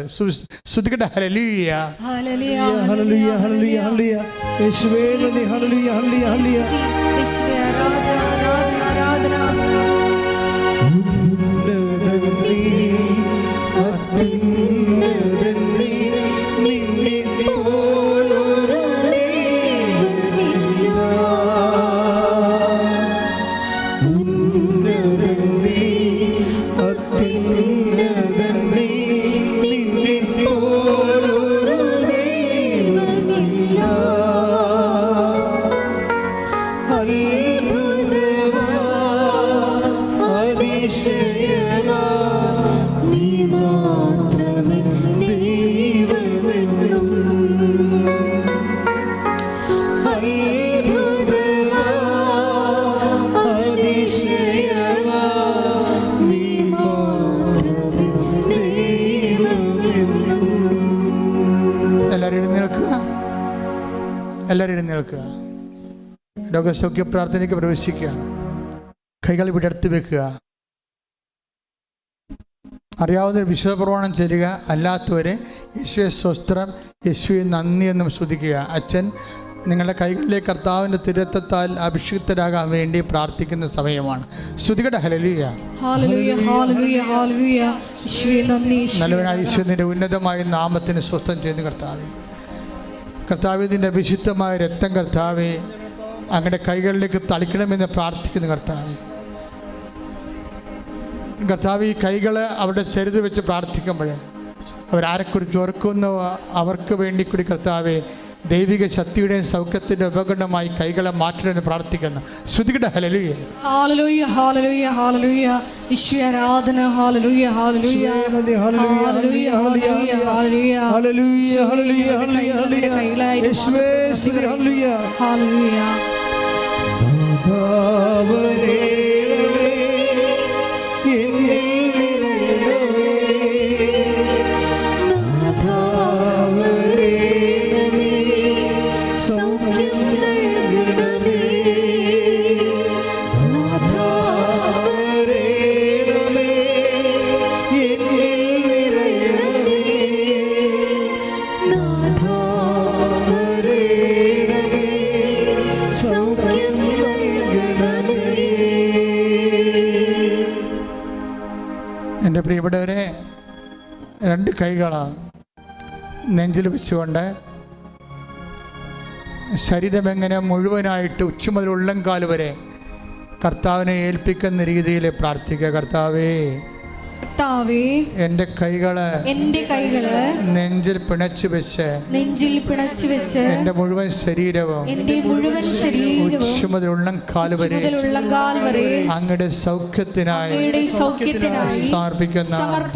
കർത്താവേ അടുപ്പിണർ പോലെ വൈദ്യുത ആഘാതം പോലെ ദൈവിക ശക്തി എന്നിലേക്ക് ആവശ്യിക്കണമേ. കർത്താവിന്റെ ശക്തി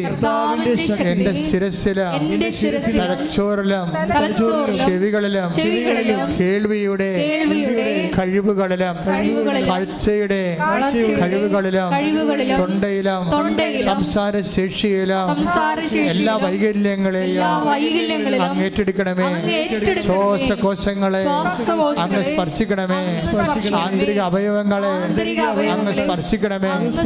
കരളിനെ അങ്ങ് സ്പർശിക്കണമേ. ഹൃദയത്തെ അങ്ങ് സ്പർശിക്കണമേ. ഉദരത്തെ അങ്ങ് സ്പർശിക്കണമേ. കുടലിനെ അങ്ങ് സ്പർശിക്കണമേ. കർത്താവേ എല്ലാ വൃക്കകളെയും അങ്ങ് സ്പർശിക്കണമേ. പ്ലീഹായേ അങ്ങ് സ്പർശിക്കണമേ. അസ്ഥികളെ കോശങ്ങളെ ഗർഭാശയത്തെ ആമാശയത്തെ അങ്ങ് സ്പർശിക്കണമേ.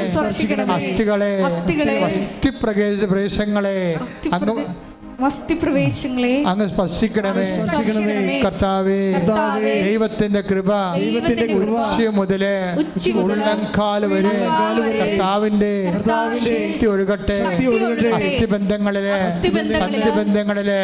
മാംസപേശികളിലെ രക്തഞരമ്പുകളിലെ കർത്താവിന്റെ ശക്തി ഒഴുകട്ടെ.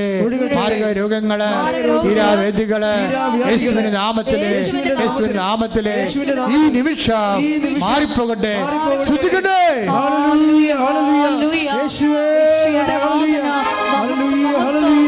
എല്ലാ രോഗങ്ങളും സുഖപ്പെട്ടുകൊണ്ട് ഈശോയെ നാമം ഈ ആരാധനയിലൂടെ മഹത്വപ്പെടുത്തണമേ.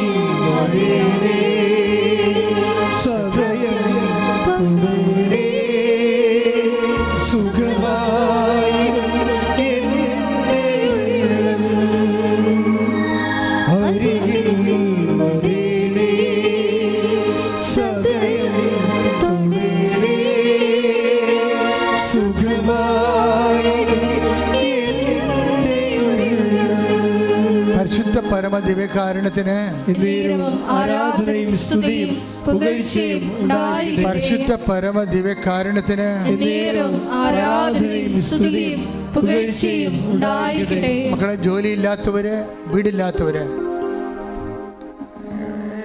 വിദേശ ജോലിക്ക് വേണ്ടി പരിശ്രമിക്കുന്നവര്, നാട്ടിലെ ജോലിക്ക് വേണ്ടി പരിശ്രമിക്കുന്നവര്, സാമ്പത്തിക ബാധ്യതയുള്ളവര്, കടമുള്ളവര്, സ്ഥലം വിറ്റുമാറാവുള്ളവര്, അങ്ങനെ പല പല വിഷയങ്ങളിൽ മക്കളില്ലാത്തവർ, വിവാഹ ബന്ധം തകർന്നു പോകുന്നവർ, വിവാഹം നടക്കാത്തവർ, എല്ലാവർക്കും വേണ്ടി പ്രാർത്ഥിക്കുന്ന സമയമാണ്. അത് ശക്തമായി സ്തുതിക്കട്ടെ. ഹല്ലേലൂയ.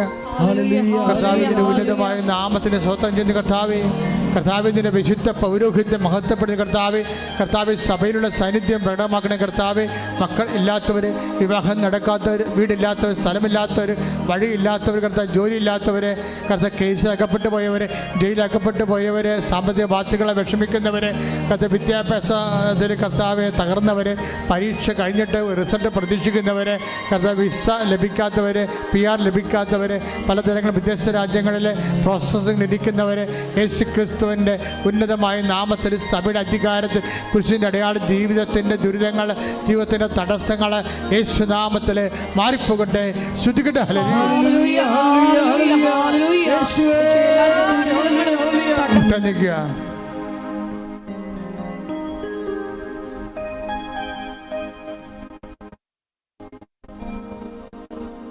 മൗനമായി പ്രാർത്ഥിക്കുക. അച്ഛൻ പ്രാർത്ഥിക്കാത്ത വിഷയങ്ങളുണ്ടെങ്കിൽ നിങ്ങൾക്കിപ്പോൾ ഓൺലൈനിലുള്ളവർക്ക് നിങ്ങൾക്കും മൗനമായി പ്രാർത്ഥിക്കാവുന്നതാണ്.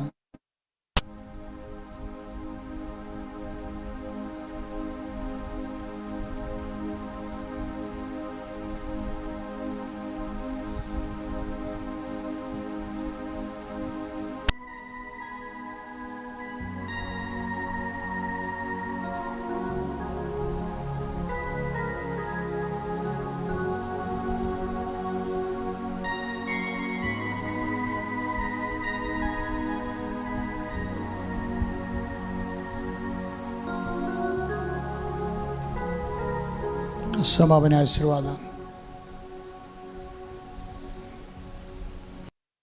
ഒരിക്കൽ കൂടി മരിയൻ ഉടമ്പടിയിൽ സമർപ്പിച്ചിരിക്കുന്ന എല്ലാ വിഷയങ്ങളും ദൈവമാതാവിൻ്റെ മധ്യസ്ഥയിൽ ദിവ്യകാരുണ്യ സന്നിധിയിൽ സമർപ്പിച്ച് ഒരു നിമിഷം പ്രാർത്ഥിക്കാം. നമ്മുടെ കൂടെ ആരെല്ലാം ഉപേക്ഷിച്ചാലും നിത്യതയോളം ഞങ്ങളുടെ കൂടെ സഞ്ചരിക്കുന്ന അവിടുത്തെ സ്നേഹത്തെ ഈ വചനത്തിലൂടെ, ഈ ആരാധനയിലൂടെ വെളിപ്പെടുത്തി തന്നതിന് നന്ദി പറയുന്നു. ഞങ്ങളെ പ്രത്യക്ഷീകരണത്തിൻ്റെ സാക്ഷികളാക്കി ഉയർത്തണമേ എന്ന് പ്രാർത്ഥിച്ചുകൊണ്ട് ശിരസ്സ് നമിച്ച് നമുക്ക് ദിവ്യകാരുണ്യ നാഥൻ്റെ ആശീർവാദം സ്വീകരിക്കാം.